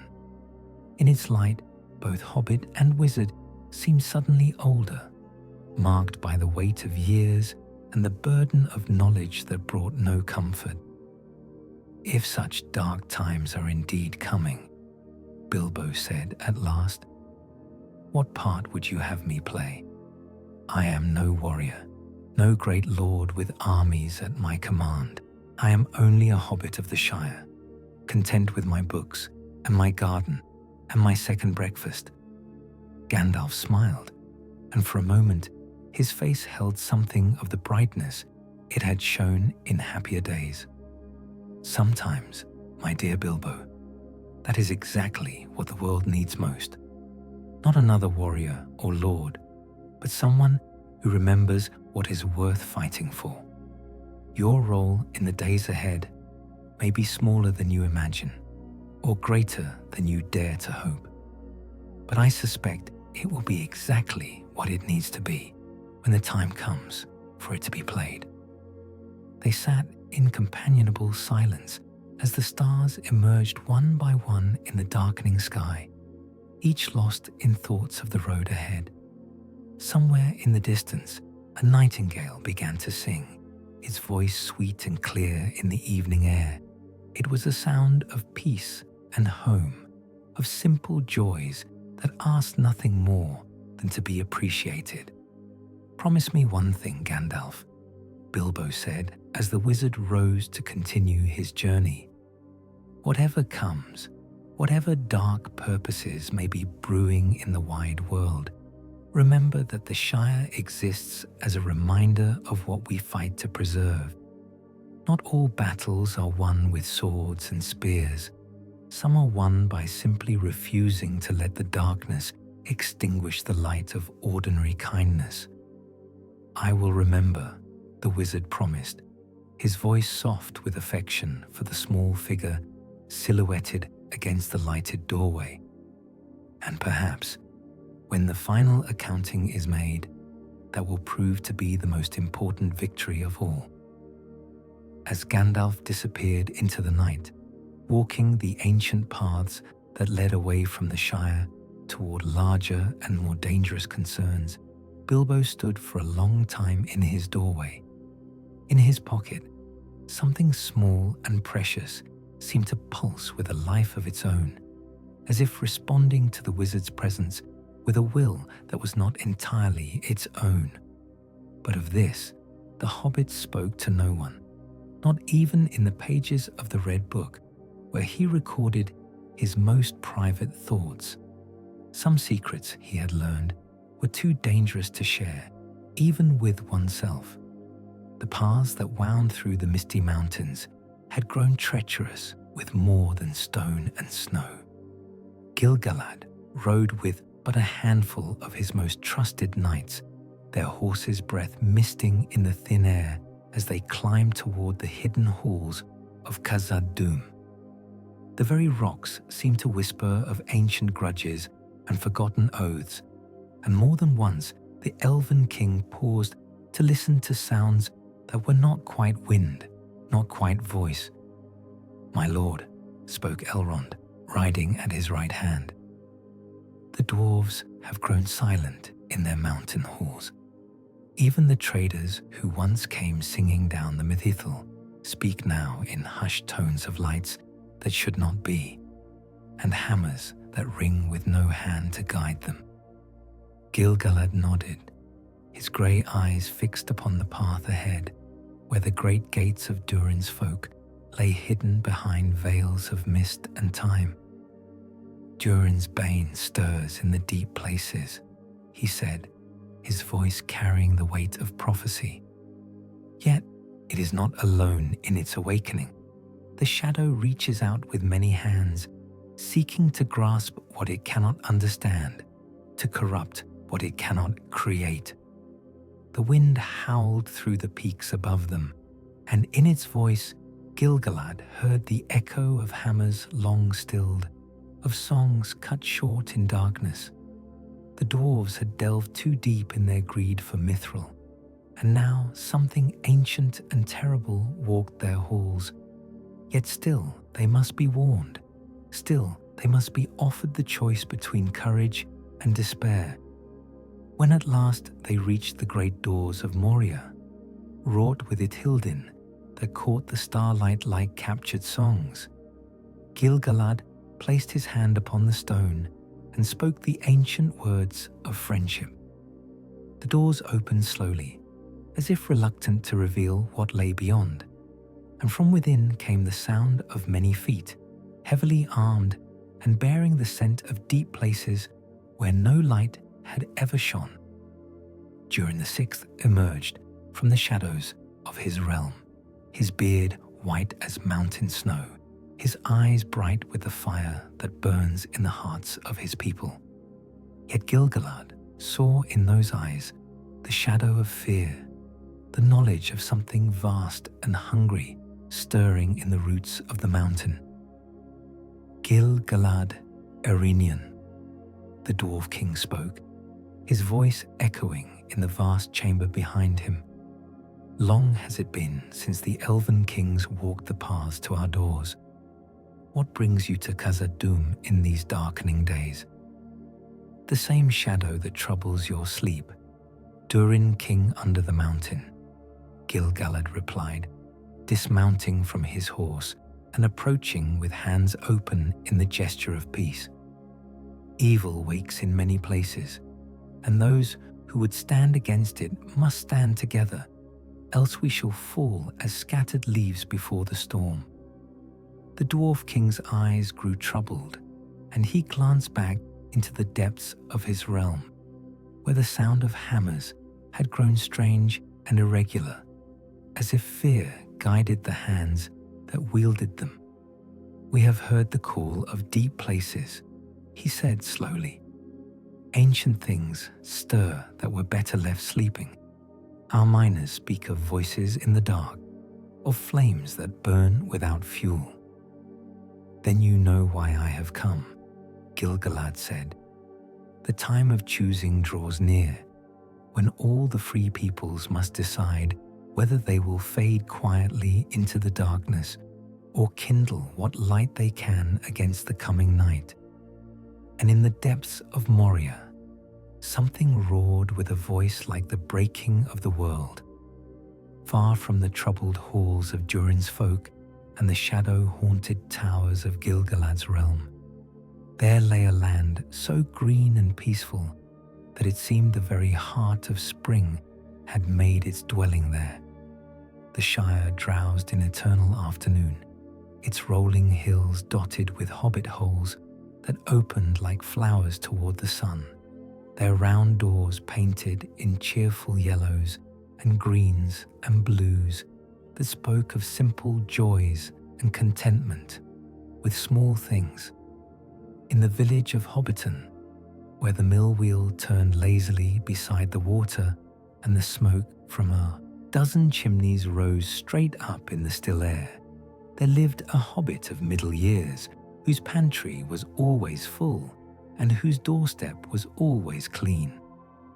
Bilbo Baggins of Bag End was accounted a respectable hobbit by his neighbours, though some whispered that he had inherited a touch of the Tookish wildness from his mother's side and was perhaps a bit too fond of books and maps and tales of far-off places. On this particular morning, as Gil-galad rode the mountain paths and spoke of war with dwarf kings, Bilbo sat in his garden with a cup of tea growing cold in his hands, staring eastward over the hedgerows toward lands he had never seen. There was a restlessness in him of late, a stirring that made his comfortable hobbit hole seem suddenly small and stuffy, his well-ordered life a cage of his own making. Nasty, disturbing, uncomfortable things, adventures, he murmured to himself, repeating the words he had spoken to visitors who came asking for such foolishness. Yet even as he said them, his heart beat a little faster, and his eyes lingered on the horizon, where the misty mountains rose like distant dreams. The wind that stirred the leaves of the party tree carried whispers from far away, though Bilbo could not have said what they spoke of. There was a taste of change upon it, of great deeds and long roads, of dragons sleeping on hoards of gold, and wizards walking paths that led beyond the edge of all maps. He shivered despite the warmth of the sun, and found himself thinking of his great-great-great-granduncle, Bull Roarer Took, who had ridden to battle and won a great victory at the Battle of Green Fields. Adventure, he said again, but this time the word did not sound quite so distasteful. Nasty things, adventures, make you late for dinner. I don't know what came over me. Yet he did not go inside, but sat watching the eastern sky as if expecting to see something wonderful and terrible come walking over the hills.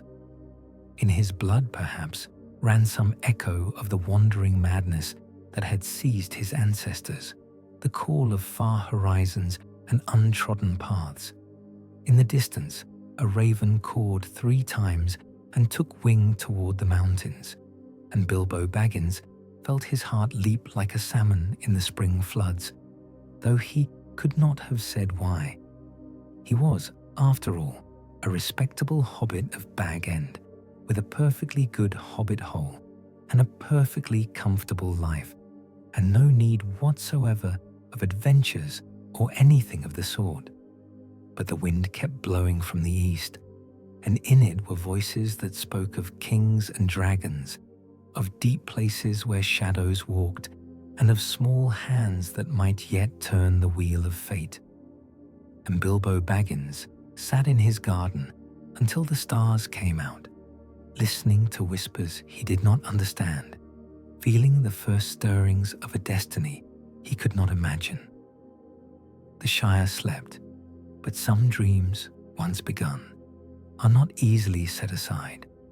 In the hidden valley of Rivendell, where time flowed differently, and the music of water over stone sang, eternally of peace and rest, Elrond Half-Elven stood before the great map that adorned the eastern wall of his study.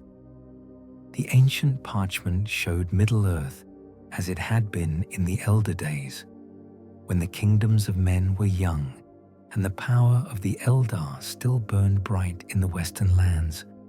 But now, as his ageless fingers traced the paths that led from the misty mountains to the lonely mountain and beyond, his thoughts were not of the past, but of the perilous future that rushed toward them like a tide of shadow. Gandalf's message had arrived that morning, carried by one of the great eagles whose eyes could pierce the veils of distance and deception. The words it bore were few but heavy with import. The pieces are in motion. The time of choosing draws near. A soft footfall on the marble floor announced the arrival of another, and Elrond turned to see his daughter Arwen approaching, her dark hair gleaming like starlight in the lampglow. Her face bore the timeless beauty of the Eldar, but her eyes held a sorrow that spoke of visions glimpsed in dream and waking alike. "Father," she said, her voice musical as the sound of silver bells in the wind, "I have looked into the mirror of memory and seen again the paths that branch before us. All led into darkness, but some offer hope, where others promise only despair." "What have you seen, my daughter?" Elrond asked, though his heart already trembled to know the answer. "I have seen a small company walking ancient roads, their feet turned toward the heart of shadow itself. Some will fall before the journey's end, and others will be changed beyond all recognition. But if they hold true to their purpose, if courage does not fail in the darkest hour, then perhaps the light will not go out of the world entirely." The Elf Lord nodded slowly, his wise eyes reflecting the weight of decisions that would echo through the ages. Gandalf speaks truly when he says that great events often turn on small hinges. The mightiest army may be defeated by a moment's hesitation, while a single act of courage can topple kingdoms. "But at such a cost," Arwen whispered, her hand moving to rest over her heart. "The price of victory may be higher than any of us dare imagine. Those who walk this path will carry scars that no healing art can mend, and some will never return to the lands they fought to save. Yet if they do not walk it, all will be lost regardless, her father replied. Better to pay a great price for hope than a small one for despair. The choice is made, daughter. Now we must trust in the wisdom of the one who set the music of creation in motion, and in the strength of simple hearts that choose to do what is right rather than what is easy. Far to the north, in the halls beneath Erebor, Thoric Ironbeard sat in council with his most trusted advisors, their bearded faces grave in the firelight as they discussed the strange request that had come from the Grey Wizard. Maps lay spread across the stone table, showing the secret paths that wound through the misty mountains and the wild lands beyond. It is a fool's errand, grumbled Balin the Old, his white beard bristling with indignation. What business have we sending good dwarves on some mad quest dreamed up by a wizard? Our strength lies in our mountains, our axes, our gold. Let the tall folk fight their own battles. The wizard saved our people once before, Thoric reminded him, his voice carrying the authority of kingship. When the dragon Smaug threatened to devour all the north, it was Gandalf who found the key to our salvation. Perhaps he sees a path now that our eyes cannot follow. Or perhaps he leads us to destruction, muttered Dwalin the Grim, his scarred hands clenched around his axe handle. The enemy grows stronger while we debate, and already his shadow falls upon lands that once knew peace. How long before it reaches even these halls? All the more reason to act while we still can, the king replied. If there is indeed a quest to come that requires our aid, then by Durin's beard we shall provide it. The dwarves have never been ones to abandon friends in their hour of need. The debate continued long into the night, voices raised in argument and counsel, while the forge fires burned low and the mountain itself seemed to listen with stone ears. But in the end, the decision was made as Thoric had known it would be. The dwarves would honor their ancient oaths of friendship, whatever the cost. And in the distant Shire, Bilbo Baggins sat in his study writing by candlelight, his pen scratching across the pages of his journal as he set down the story of his great adventure so many years before. But now the tale seemed different somehow, charged with new meaning and hidden significance. The dragon's gold, the riddles in the dark, the finding of a certain golden ring, all of it felt like preparation for something greater, a prologue to a story whose true climax lay yet ahead. He paused in his writing, his hand moving unconsciously to his pocket, where that same ring lay wrapped in silk and shadow. For a moment, it seemed to pulse with a life of its own, as if aware of his thoughts and eager to be acknowledged. But Bilbo shook his head and returned to his writing, pushing aside the strange fancies that had troubled him since Gandalf's visit. Outside his window, the night wind sighed through the trees of the Shire, carrying on it the scent of change and the whisper of roads that led beyond the borders of all safe and comfortable things. Somewhere in the darkness, destiny was stirring, and the time of quiet days was drawing to its close. The great wheel of time turned onward toward whatever fate awaited, and all the free peoples of Middle-earth, whether they knew it or not, held their breath for the dawn that would herald either their salvation or their doom. Deep beneath the lonely mountain, in chambers carved from living rock, where the treasure hoards of dragon kings lay gleaming in the torchlight, something stirred that had slept for decades in the darkness, Smaug the Mighty, last of the great fire drakes of the north, opened one enormous eye and felt the tremor of change ripple through his ancient bones.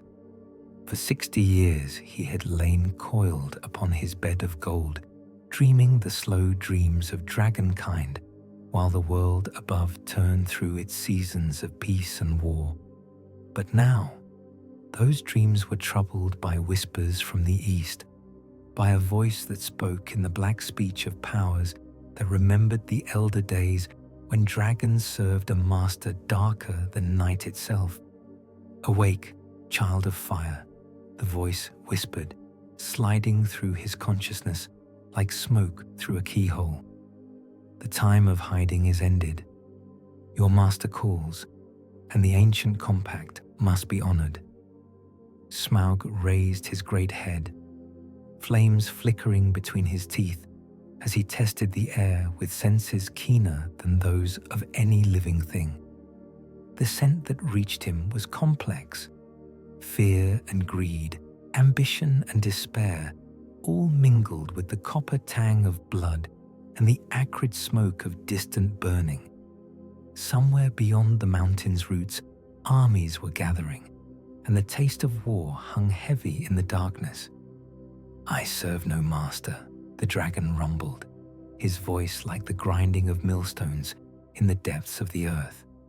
"I am Smaug the impenetrable, Smaug the unassailable, Smaug the mighty. The treasures of Erebor are mine by right of conquest, and I share them with none." But even as he spoke these words of defiance, he felt the ancient bindings stir within his spirit.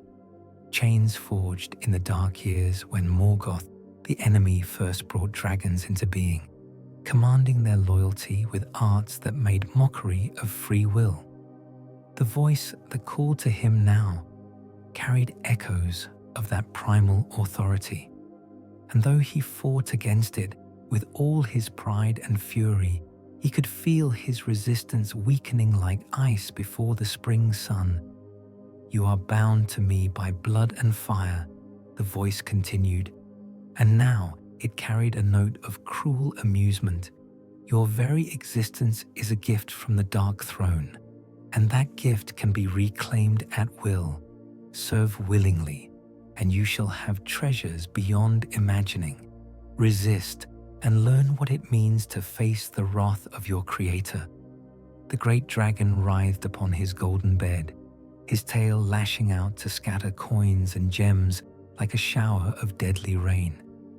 His roar of rage echoed through the mountain's depths, shaking the very foundations and causing avalanches in the passes far above. But for all his fury, he could not break free from the bonds that held his spirit in thrall. In the halls above, King Thorek felt the mountain tremble beneath his feet and knew with a chill of terror that the ancient menace had awakened. For 2 generations, the dwarves had lived in the shadow of the sleeping dragon, always aware that their prosperity existed only at his sufferance. Now that balance of power was shifting, and the consequences would be felt far beyond the boundaries of Erebor. "Seal the lower passages," he commanded his guards, though he knew such measures would provide little protection against a creature that could melt stone with his breath.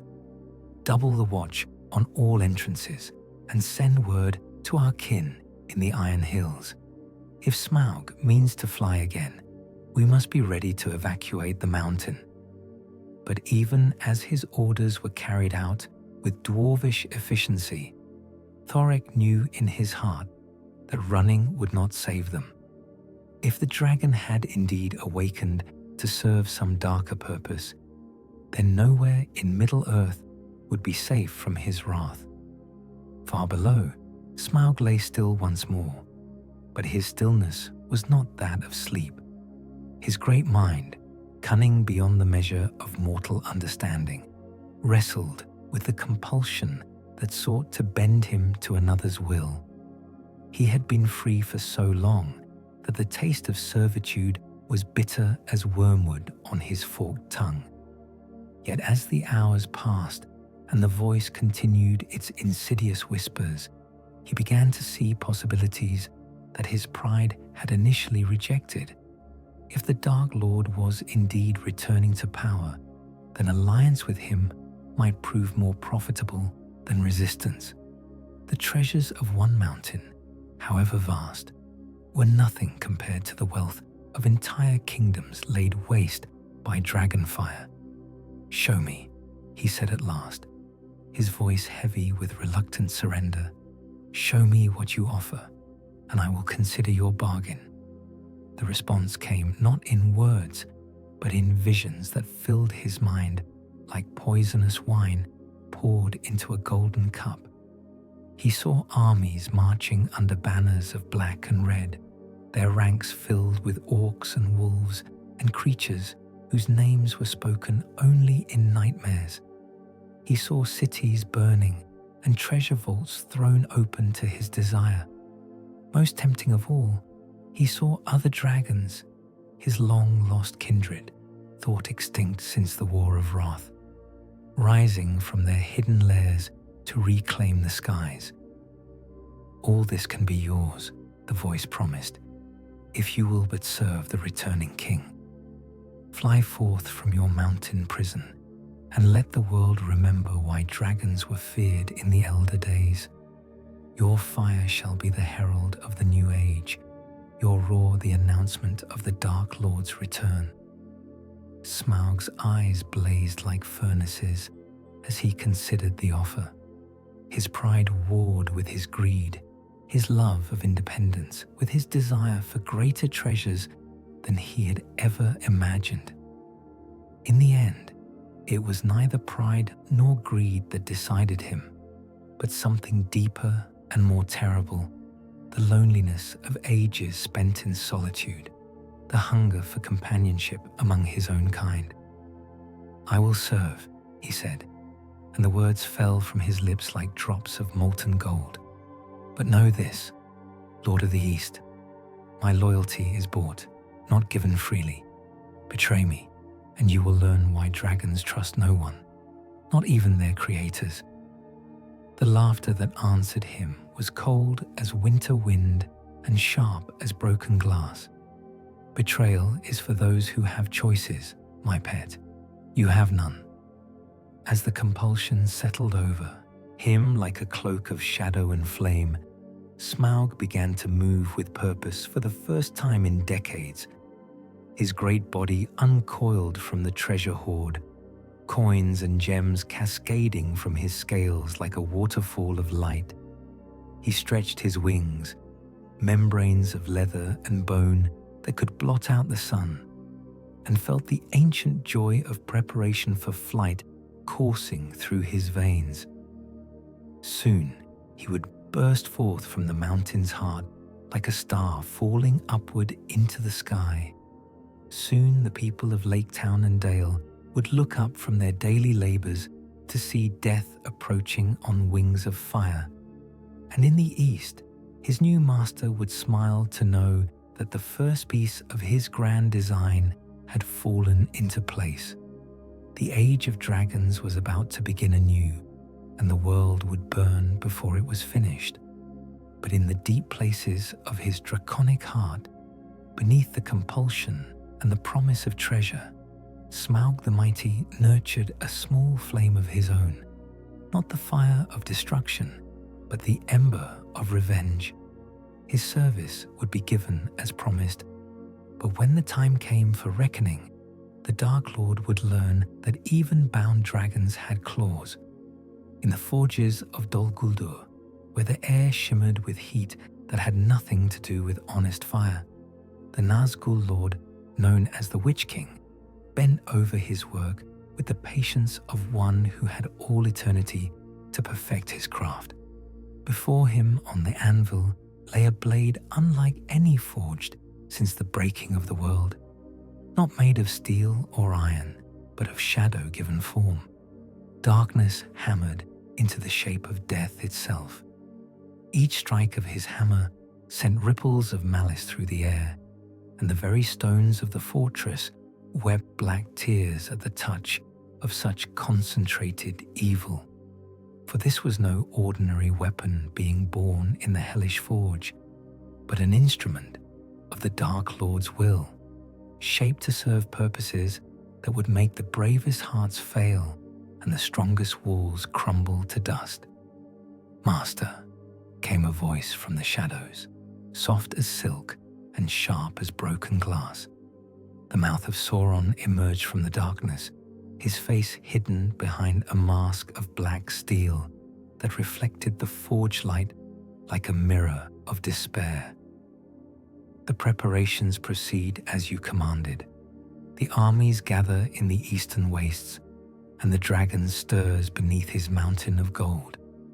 The Witch King did not pause in his hammering, each blow precise and measured as the tolling of funeral bells. "And what of the western lands? Do the fools still debate and dither while their doom approaches?" "They know not what they face," the mouth replied, his voice carrying the cruel satisfaction of one who has watched hope die in the eyes of the innocent.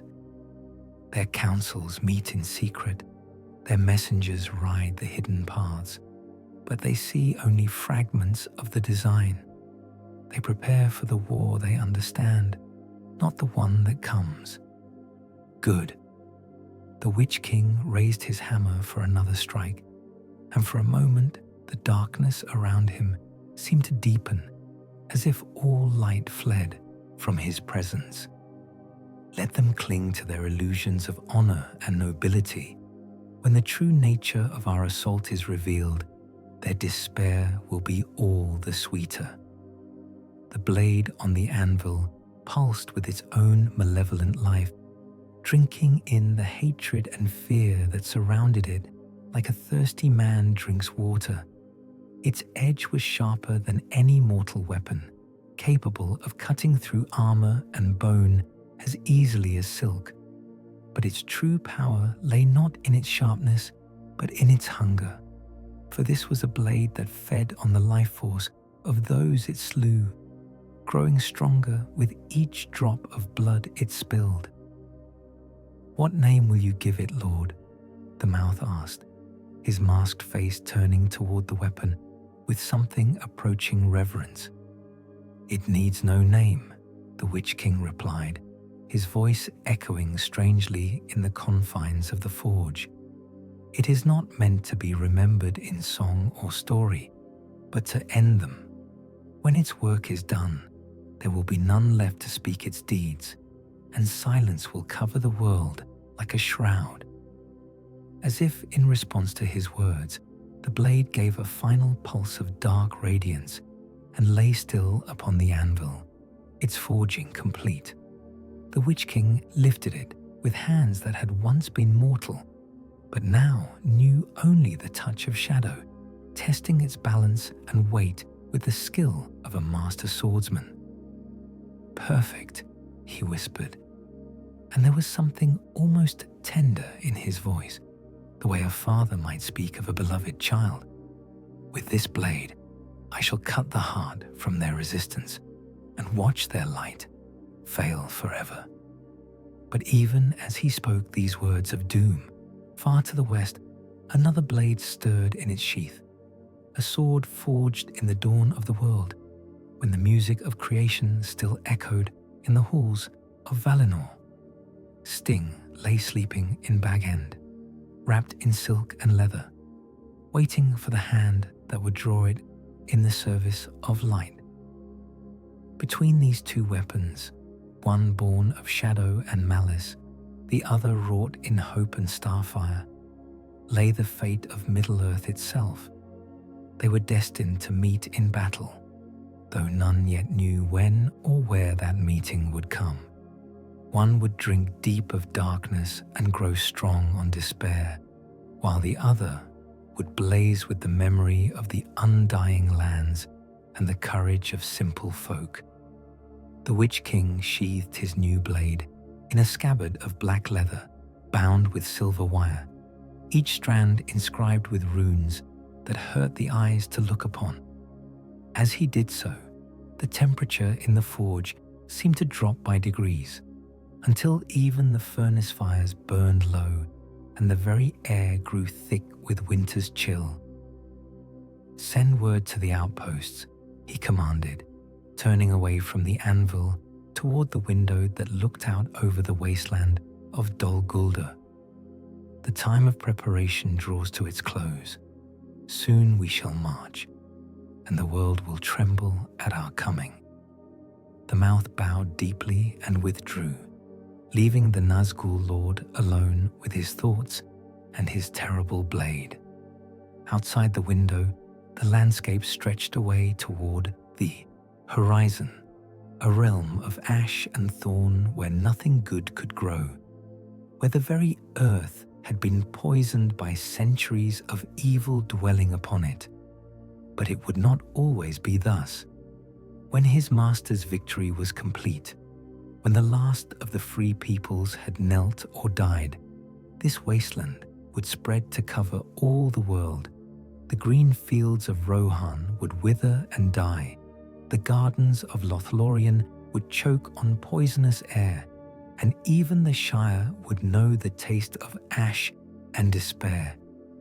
The Witch King smiled beneath his hood, though it was not a smile that any living thing would recognize as such.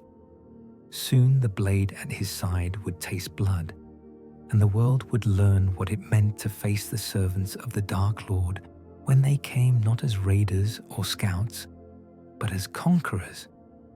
Yet in his moment of dark triumph, he felt a strange stirring in the depths of his being, a flicker of something that might once have been doubt or even fear.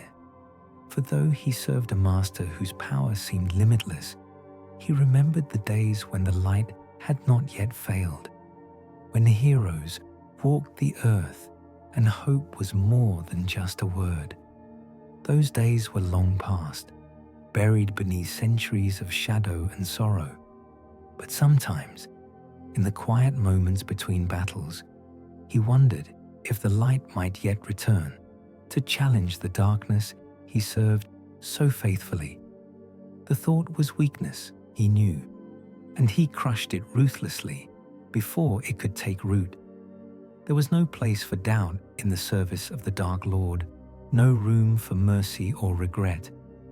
He was the Witch King of Angmar, the Lord of the Nazgul, the shadow that fell before the storm, and his blade thirsted for the blood of the innocent.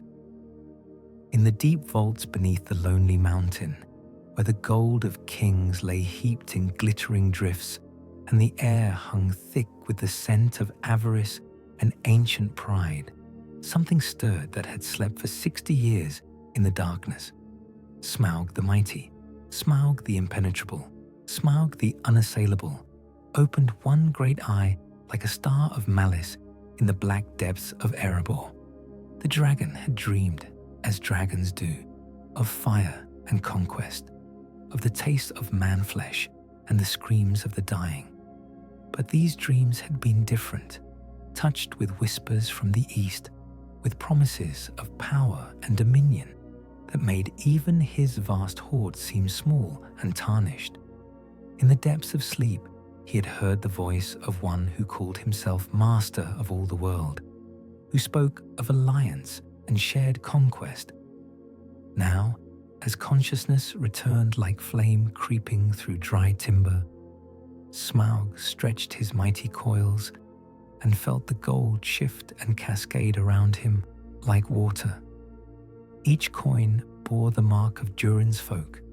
Each cup and crown spoke of the kingdom that had been, and the dragon's heart swelled with fierce joy at the memory of fire and death, of the day when he had come down from the north like a hurricane of destruction. 60 years, he rumbled, his voice echoing in the vast chamber like the grinding of millstones. 60 years I have slept, and still they have not dared to challenge me. Where are the warriors of old? Where are the heroes with their bright swords and their foolish songs? But even as he spoke, his keen senses caught something that had not been there when he laid himself down to sleep. There was a taste upon the air, bitter and cold, that spoke of movements in the world above, of powers stirring that had long lain dormant. From the east came whispers that made his scales prickle with anticipation, promises of greater wars to come, of alliance with forces that could sweep the free peoples into the sea. The dragon raised his great head, and his eyes burned like furnaces in the darkness. He could feel it now, the touch of the necromancer's will reaching out from his fortress in the south of Mirkwood, seeking allies among all the creatures of malice and greed. Here was one who understood the language of fire and conquest, who offered not servitude, but partnership in dominion. Sauron, Smaug whispered, tasting the name like wine upon his forked tongue. Yes, I remember thee from the old days, Sauron the Deceiver, Sauron the Great. And thou rememberest me, it seems. What wouldst thou have of Smaug the Mighty? The answer came not in words, but in visions that filled the dragon's mind like poison honey. He saw armies marching beneath banners of black and red, saw cities burning and kingdoms falling like wheat before the scythe. He saw himself flying at the head of a host of winged shapes, breathing fire upon lands that had never known fear. But more than this, he saw purpose. For too long, he had been merely a guardian of gold, a watchdog sleeping upon his hoard. Now there was offered to him a chance to be what he had always been meant to be, a force of destruction, a bringer of endings, a dragon in the fullness of his terrible glory. Smaug the Golden rose from his bed of treasure, and his wings stirred the air of the mountain until the very stones groaned with the pressure. Gold cascaded from his scales like a waterfall of light, and his eyes burned with fires that had not blazed so bright since the day he destroyed the city of Dale. Yes, he hissed, and his voice was the sound of kingdoms falling. Let the world remember why dragons were feared. Let them remember the fire of Smaug. In the halls above, the wind howled through empty corridors where dwarven voices had once raised songs of making and mining. But now there was only silence and the deep, rhythmic breathing of something vast and terrible that had decided to wake. In the depths of Dol Guldur, where the trees grew black and twisted and no bird dared to sing, the necromancer stood upon the highest tower of his fortress and gazed out over the canopy of Mirkwood with eyes that burned like coals in the darkness. The shape he wore was fair to look upon, tall and noble as the memory of ancient kings, but there was a wrongness about it that made the very air shrink away from his presence. Sauron, for that was his true name, though few now dared to speak it, felt the stirring of his servants across the wide world. From the north came the heat of dragonfire as Smaug woke to his calling. From the deep places beneath the mountains came the roar of things that had never seen the light of the sun. And from the south, from the hidden places where his most faithful servants dwelt in exile, came whispers of armies gathering in secret, of forges working day and night to arm the hosts of darkness. But it was not yet time. Not yet. The wise still walked the world, and their eyes were keen and their hearts stout. Gil-galad held court in Lindon, and his spear Aeglos had not forgotten the taste of orc blood. Elrond kept watch in Rivendell, and his house was a sanctuary that even the shadow could not easily breach. And in the grey havens, Círdan the shipwright still built vessels for those who would take the straight road oversea, carrying hope and memory beyond the circles of the world. Yet for all their watchfulness, they could not be everywhere at once.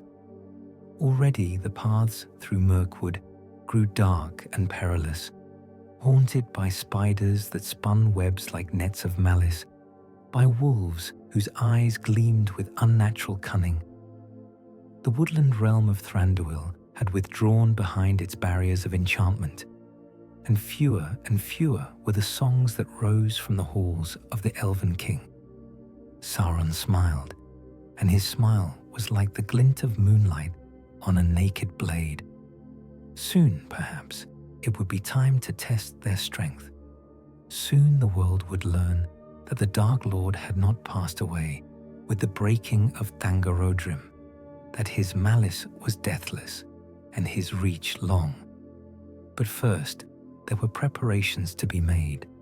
In the pits beneath his fortress, his servants labored at forges that burned with no wholesome fire, shaping weapons and armor for the armies that would one day march forth to reclaim what he accounted his by right.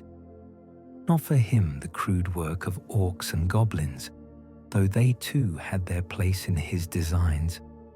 These were works of subtlety and craft, rings and amulets and blades that carried within them a portion of his will, seeds of corruption that would take root wherever they were born. He raised his hand, and upon his finger gleamed a band of gold that seemed to drink in all light and give back only darkness. The One Ring, the master of all the rings of power, forged in the fires of Mount Doom, with all his malice and his will. Through it, he could reach out across the wide world and touch the minds of those who bore the lesser rings, could whisper in their thoughts and turn their purposes to his own. But the ring was not yet fully his to command. Somewhere in Middle-earth, he knew not where, lay the Seven and the Nine, scattered and hidden by those who had discovered too late the trap that had been laid for them. And the three rings of the elves, made in secret without his touch, yet still bound to the by the spells that had been woven into their making.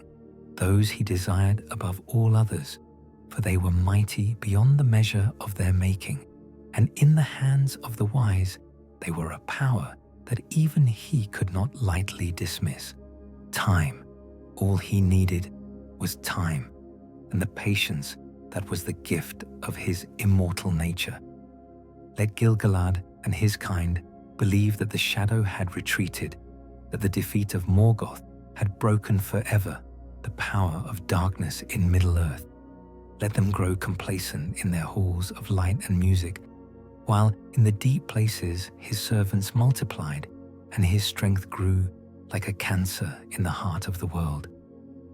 One day soon, the mountain would shake and the seas would rise, and the armies of the Dark Lord would pour forth like a black tide to drown all the kingdoms of the free peoples. And on that day, he would reclaim what was his, would set the crown of all the world upon his brow, and rule from the uttermost west to the shores of the furthest east. But not yet, not quite yet. In Dol Guldur, the necromancer waited, and his patience was like the patience of stone, enduring and implacable. And in the darkness of his fortress, something like laughter echoed through the halls. Gil-galad turned from his contemplation of the darkening lands. His face, noble and grave, bore the marks of kingship, not of years, for the blood of the star-touched ran slow in his veins, but of the weight of choices that would echo through the ages.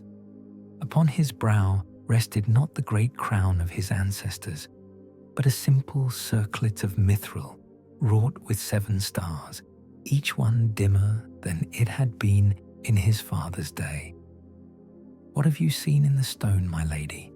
he asked, though his heart already knew that her tidings would not bring comfort to the growing darkness of his thoughts. She moved to stand beside him at the balcony's edge, her robes of silver and blue stirring in the restless wind. Below them, the lights of Caer Lumineth twinkled like earthbound stars, and beyond, the silverwood stretched away into twilight, its ancient trees standing sentinel over secrets older than kingdoms. "I have seen fire," she said, her voice barely above a whisper. "Fire that burns without warmth, light that brings no comfort. And in the flames, a shadow moves, tall and terrible, with eyes like burning coals. It seeks something, my lord, something that was lost long ago and now stirs again in the darkness." The king was silent for a long moment, his hand resting upon the pommel of Alcarinque, the sword of his fathers that had not been drawn in anger for 300 years. The blade hummed softly within its sheath, as if sensing the trouble that gathered like storm clouds on the horizon of days to come. "And what of the north?" he asked at length. "What word comes from the Iron Hills and the realm of King Thorek?" "Silence," Mithrelus replied, and in that single word lay a weight of foreboding. The dwarf roads are closed, and their halls echo empty to our calling. Even the trade roads that have run free for 1,000 years now know the tread of no friendly feet. As if summoned by their words, a horn sounded from the watchtowers below. Not the clear, bright note of welcome that had greeted travelers and traders for countless years, but the deep, sorrowful call that spoke of urgent tidings from afar. Gil-galad straightened, the starlight seeming to gather around him like a mantle of silver flame. "Come," he said to his counselor. "Let us hear what news the night has brought to our gates." They descended through halls of white stone, adorned with tapestries that told the tales of elder days, when the star-touched first came across the sundering seas and made their home in the western lands. The faces woven there, kings and queens of old, heroes whose deeds had passed into legend, seemed to watch them as they passed, their eyes filled with a sadness that spoke of the ending of ages. In the great hall of Caer Lumineth, beneath the dome where 7 stars of crystal shed their gentle radiance, a messenger waited. His cloak was torn and mud-stained, his face gaunt with hard riding and little rest. At his side stood Captain Galador of the Swan Knights, his usually bright countenance grave with concern. "My Lord King," the messenger said, falling to one knee upon the starlit floor, "I bring word from the southward tower. The village of Estel Duneth has fallen dark. When our riders came upon it at sunrise, they found naught but empty houses and cold hearths. The people are gone, all of them, and no sign of struggle mars the ground." Gil-galad felt a chill that had nothing to do with the autumn air touch his heart. Estel Duneth had been a place of joy and light, where the farmers and craftsmen who served the realm had made their homes beneath apple trees that bloomed even in winter's heart. That such a place could simply vanish spoke of power and malice beyond the reach of mortal evil. "And the Beacon Hill?" he asked, though he dreaded to hear the answer. "Dark, my lord. For the first time in living memory, the signal fire burns not upon its height. In the silence that followed, even the crystal stars above seemed to dim, as if the very light of the world drew back in fear from what was coming." Gil-galad closed his eyes and felt the weight of his crown, light though it was, settle heavier upon his brow. The shadow had begun to move. In the green and pleasant land of the Shire, where the Bagginses had dwelt for time out of mind in their hobbit hole beneath the hill. Something small and golden lay dreaming in the darkness of a locked drawer. For 60 years it had rested there, wrapped in silk and shadow, patient as only ancient things can be patient, waiting for the hand that would wake it from its slumber. The ring of power, for such it was, though its sleeping bearer knew not its true nature, had tasted many hands in its long and bloody history. It had graced the finger of Gil-galad, the Elven king in the days of glory, had been the treasure and the doom of Isildur the Tall, had rolled through darkness and water until chance and fate brought it to a creature of shadow who cherished it for centuries in the deep places of the world. But now it lay with Bilbo Baggins, and in all its long existence it had never known a bearer quite like this one. Where others had sought to use its power for conquest or glory, the hobbit asked nothing of it, save to remain hidden from troublesome relatives and unwanted visitors. Where others had been consumed by its influence, growing bitter and grasping as the years passed, Bilbo seemed almost untouched by its corruption, as if his simple contentment and love of growing things provided some protection against its malice. Yet as the shadow in the east stirred to greater activity, as the voice of its true master grew stronger with each passing day, the ring too began to show signs of restlessness. Sometimes Bilbo would wake in the night with the strange sensation that something was calling to him from the drawer where his most precious possessions lay hidden. Sometimes he would find himself standing before that drawer with his hand upon the key, though he had no memory of rising from his bed or walking across the room.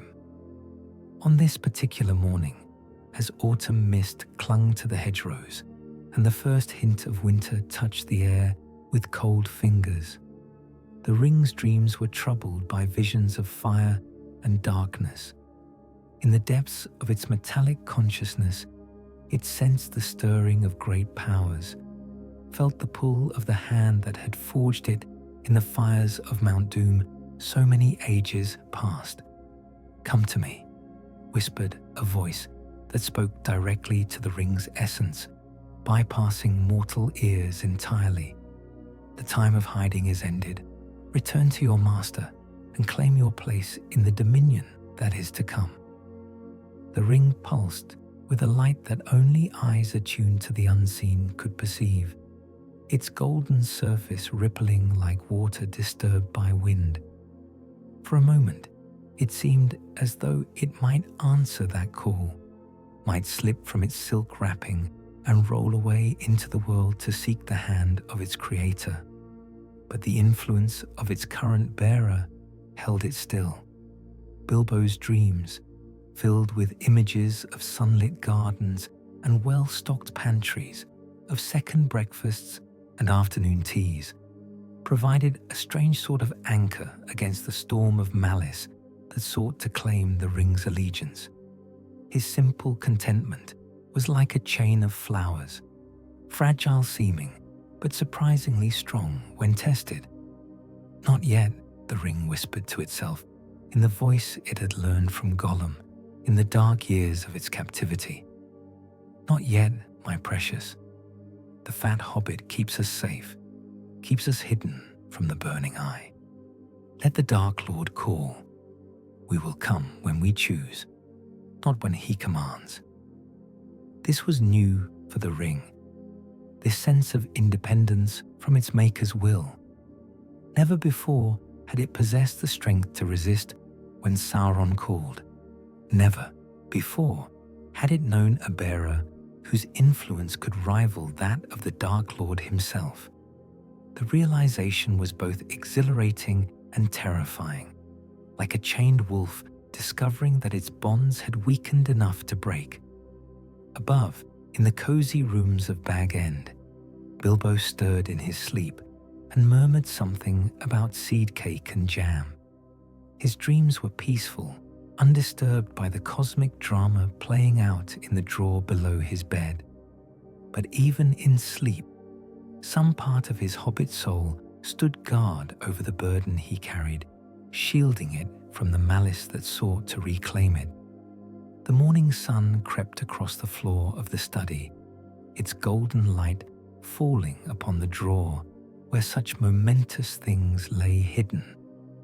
Dust motes danced in the sunbeam like tiny spirits celebrating the simple joy of existence, and somewhere in the distance a thrush began to sing. It was a beautiful morning in the Shire, peaceful and ordinary in every way. The farmers were tending their fields, the millers were grinding their grain, and the children were playing in the lanes between the hedgerows.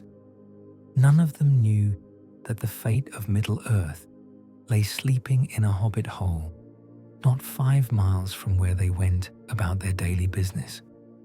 But the ring knew.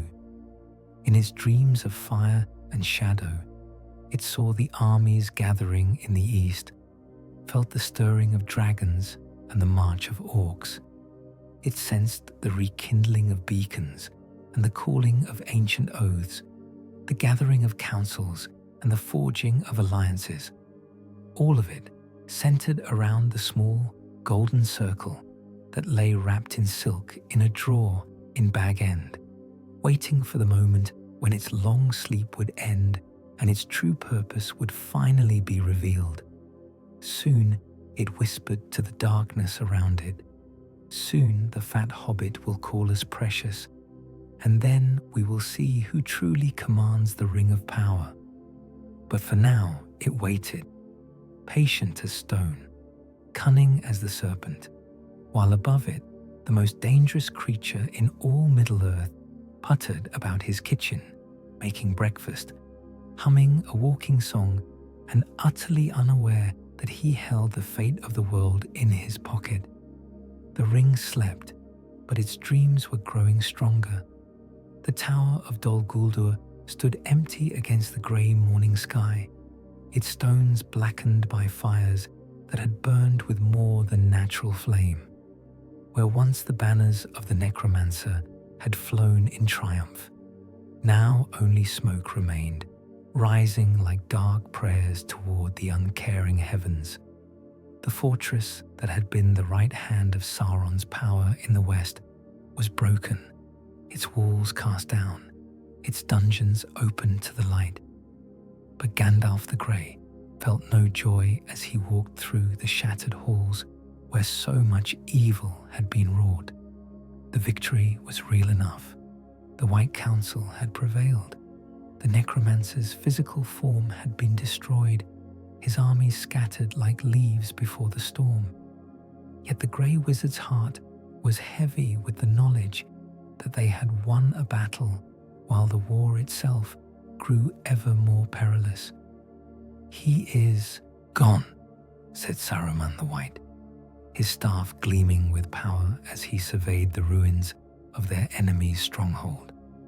"The necromancer is cast out, his power broken, his servants fled. The greenwood will know peace again, and the shadow will trouble the western lands no more." Galadriel moved through the wreckage like light itself, her presence cleansing the corruption that lingered in stone and air. Where her feet touched the ground, small flowers began to bloom, not the twisted growths that had thrived under the necromancer's influence, but clean white blossoms that spoke of hope renewed. "The shadow withdraws," she agreed, her voice carrying the music of silver bells in the wind. "But it does not die. Even now I can feel it flowing eastward, back to the land where it first took root in the darkness of Mordor. We have not destroyed our enemy. We have merely sent him home." Elrond stood apart from the others, his ageless face grave with the weight of visions glimpsed in the moment of victory. "What we have accomplished here may prove to be both blessing and curse. The necromancer's defeat will spread word of our strength to all who oppose the shadow, but it will also inform our true enemy that the time for secrecy has passed." "You speak in riddles," Saruman said, though his eyes held a gleam that suggested he understood more than he was willing to admit. "What enemy could be greater than the one we have just defeated?" Gandalf turned from his examination of the shattered throne where the necromancer had held court, his grey eyes heavy with knowledge that brought no comfort. "The necromancer was but a shadow of the true peril, my friends. The power we faced here, great though it seemed, was only a fragment of a will that spans continents and commands the allegiance of dragons." "Sauron," breathed Galadriel, and at the speaking of that name the very air seemed to grow cold. "The Dark Lord stirs in Barad-dûr, and this defeat will only hasten his return to open war." The White Wizard's staff struck the ground with a sharp crack. "Then we have accomplished nothing. All our power, all our sacrifice, wasted in pursuit of a victory that serves only to strengthen our foe." "Not wasted," Elrond said quietly. "Delayed, perhaps, but not wasted. By driving the shadow from Dol Guldur, we have bought time, precious years that may see the fulfillment of hopes we dare not speak aloud." Gandalf nodded slowly, his mind already turning toward the small figure who even now sat by his fireside in the distant Shire, utterly unaware of the part he was destined to play in the great drama that was unfolding. Time, yes. Time for small folk to grow into their courage. Time for ancient alliances to be renewed. Time for the wheel of fate to turn toward whatever ending awaits us all. As they spoke, the last of the necromancer's servants fled from the ruins of Dol Guldur, orcs and wolves, bats and spiders, all the creatures that had thrived under his malice now seeking new masters to serve. Some would find their way to Mordor, carrying word of the council's strength to their ultimate lord. Others would spread across the wild lands, bringing terror and discord wherever they went. But the greatest exodus was invisible to mortal eyes, a stream of malice and corruption flowing eastward like a dark river, carrying with it all the accumulated evil of centuries. The necromancer's spirit, broken but not destroyed, was returning to the source of its power, ready to be reforged in the fires of Barad-dûr into something far more terrible than what had been cast down. "He will come again," Galadriel said, her voice soft with the sadness of one who had seen too many ages pass in sorrow. Stronger than before, his true nature revealed at last. The mask of the necromancer will be cast aside, and Middle-earth will know the full weight of Sauron's wrath. "And when he does," Gandalf replied, his grip tightening on his staff, "we must be ready, not with armies or fortresses, though these too have their place, but with something more precious and more powerful. We must be ready with hope." The morning sun climbed higher in the sky, its light beginning to penetrate the perpetual gloom that had shrouded Dol Guldur for so many years. In that light, the ruins looked less terrible and more tragic, the remnants of stone and timber that had once housed dreams, however dark those dreams might have been. As the members of the White Council prepared to depart, each to their own realm and their own preparations for the storm to come, they paused for a moment to look back at what they had accomplished. The fortress was broken, the immediate threat ended, the western lands granted a reprieve from shadow. But they all knew it was only a reprieve. In the east, in the land of Mordor where the shadows lie, something far more dangerous was stirring to life. The true war had not yet begun, but its opening moves were already in motion, played out on a board so vast that few could see its boundaries. The enemy had withdrawn, but he had not retreated. Like a serpent coiling for a strike, he was gathering his strength for an assault that would shake the very foundations of the world. The last light of autumn faded from the western sky as Gil-galad stood once more upon the battlements of Caer-Lumineth. But now his gaze was not turned toward the lands of his own realm. Instead, he looked eastward, where the first stars were beginning to kindle in the darkening heavens, each one a point of light in the growing night. Word had come with the evening's messengers, word of the White Council's victory at Dol Guldur, of the necromancer's defeat and the scattering of his armies. It should have been cause for celebration, for hope renewed and courage rekindled. Yet the king of Ethermore felt only a deepening sense of foreboding, as if the victory were but the first note of a funeral song. "My lord," said Mithrellas, approaching across the stone terrace with the quiet grace that marked all her movements. The people gather in the great hall, waiting to hear the tidings from the east. Will you not speak to them of hope restored? Gil-galad smiled sadly, his weathered face lined by the cares of kingship and the weight of knowledge that brought no comfort. What shall I tell them, wise lady? That we have traded the wolf we knew for the dragon we feared? That our enemies have cast aside their masks to reveal faces more terrible than any nightmare? Tell them what has always been true, she replied, her voice carrying the certainty of one who had looked upon the light of Valinor and found it good. Tell them that light endures, even in the deepest darkness. Tell them that hope lives, not in the strength of kings or the wisdom of councils, but in the courage of simple hearts that choose to stand against the night. Below them, the lights of Caer-Lumineth twinkled like earth-bound stars, each window a beacon of ordinary life continuing in the face of extraordinary peril. In those rooms, families gathered for their evening meals, children played with their toys, lovers whispered words of affection in the gathering dusk. They were small things, these moments of peace and happiness, but they were what made all the struggle worthwhile. I have lived through 3 ages of the world, Gil-galad said at length, his voice barely above a whisper. I have seen empires rise and fall, watched mountains crumble to dust and rivers change their courses.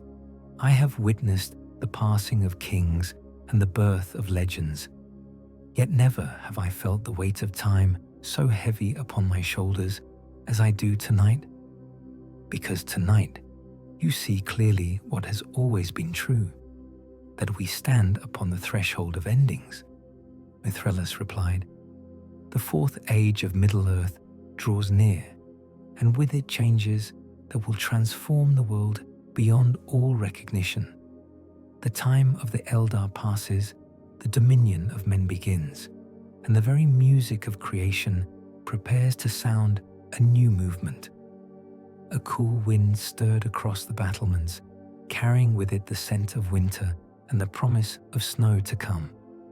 Somewhere in the distance, a nightingale sang its liquid song, beautiful and ephemeral as all fair things in a world where nothing lasts forever. And yet, the king said, his voice gaining strength as he spoke, there is beauty in endings as well as beginnings. The song does not cease when one verse concludes. It simply changes key and tempo for the movements yet to come. We who have served as guardians in this age may pass into shadow, but what we have protected will endure. The small hands, Mithrellas murmured, her eyes distant with visions only she could see. The halflings and their like, the folk who ask nothing more than the freedom to tend their gardens and raise their children in peace. They will inherit what we leave behind, and perhaps they will prove wiser guardians than we have been.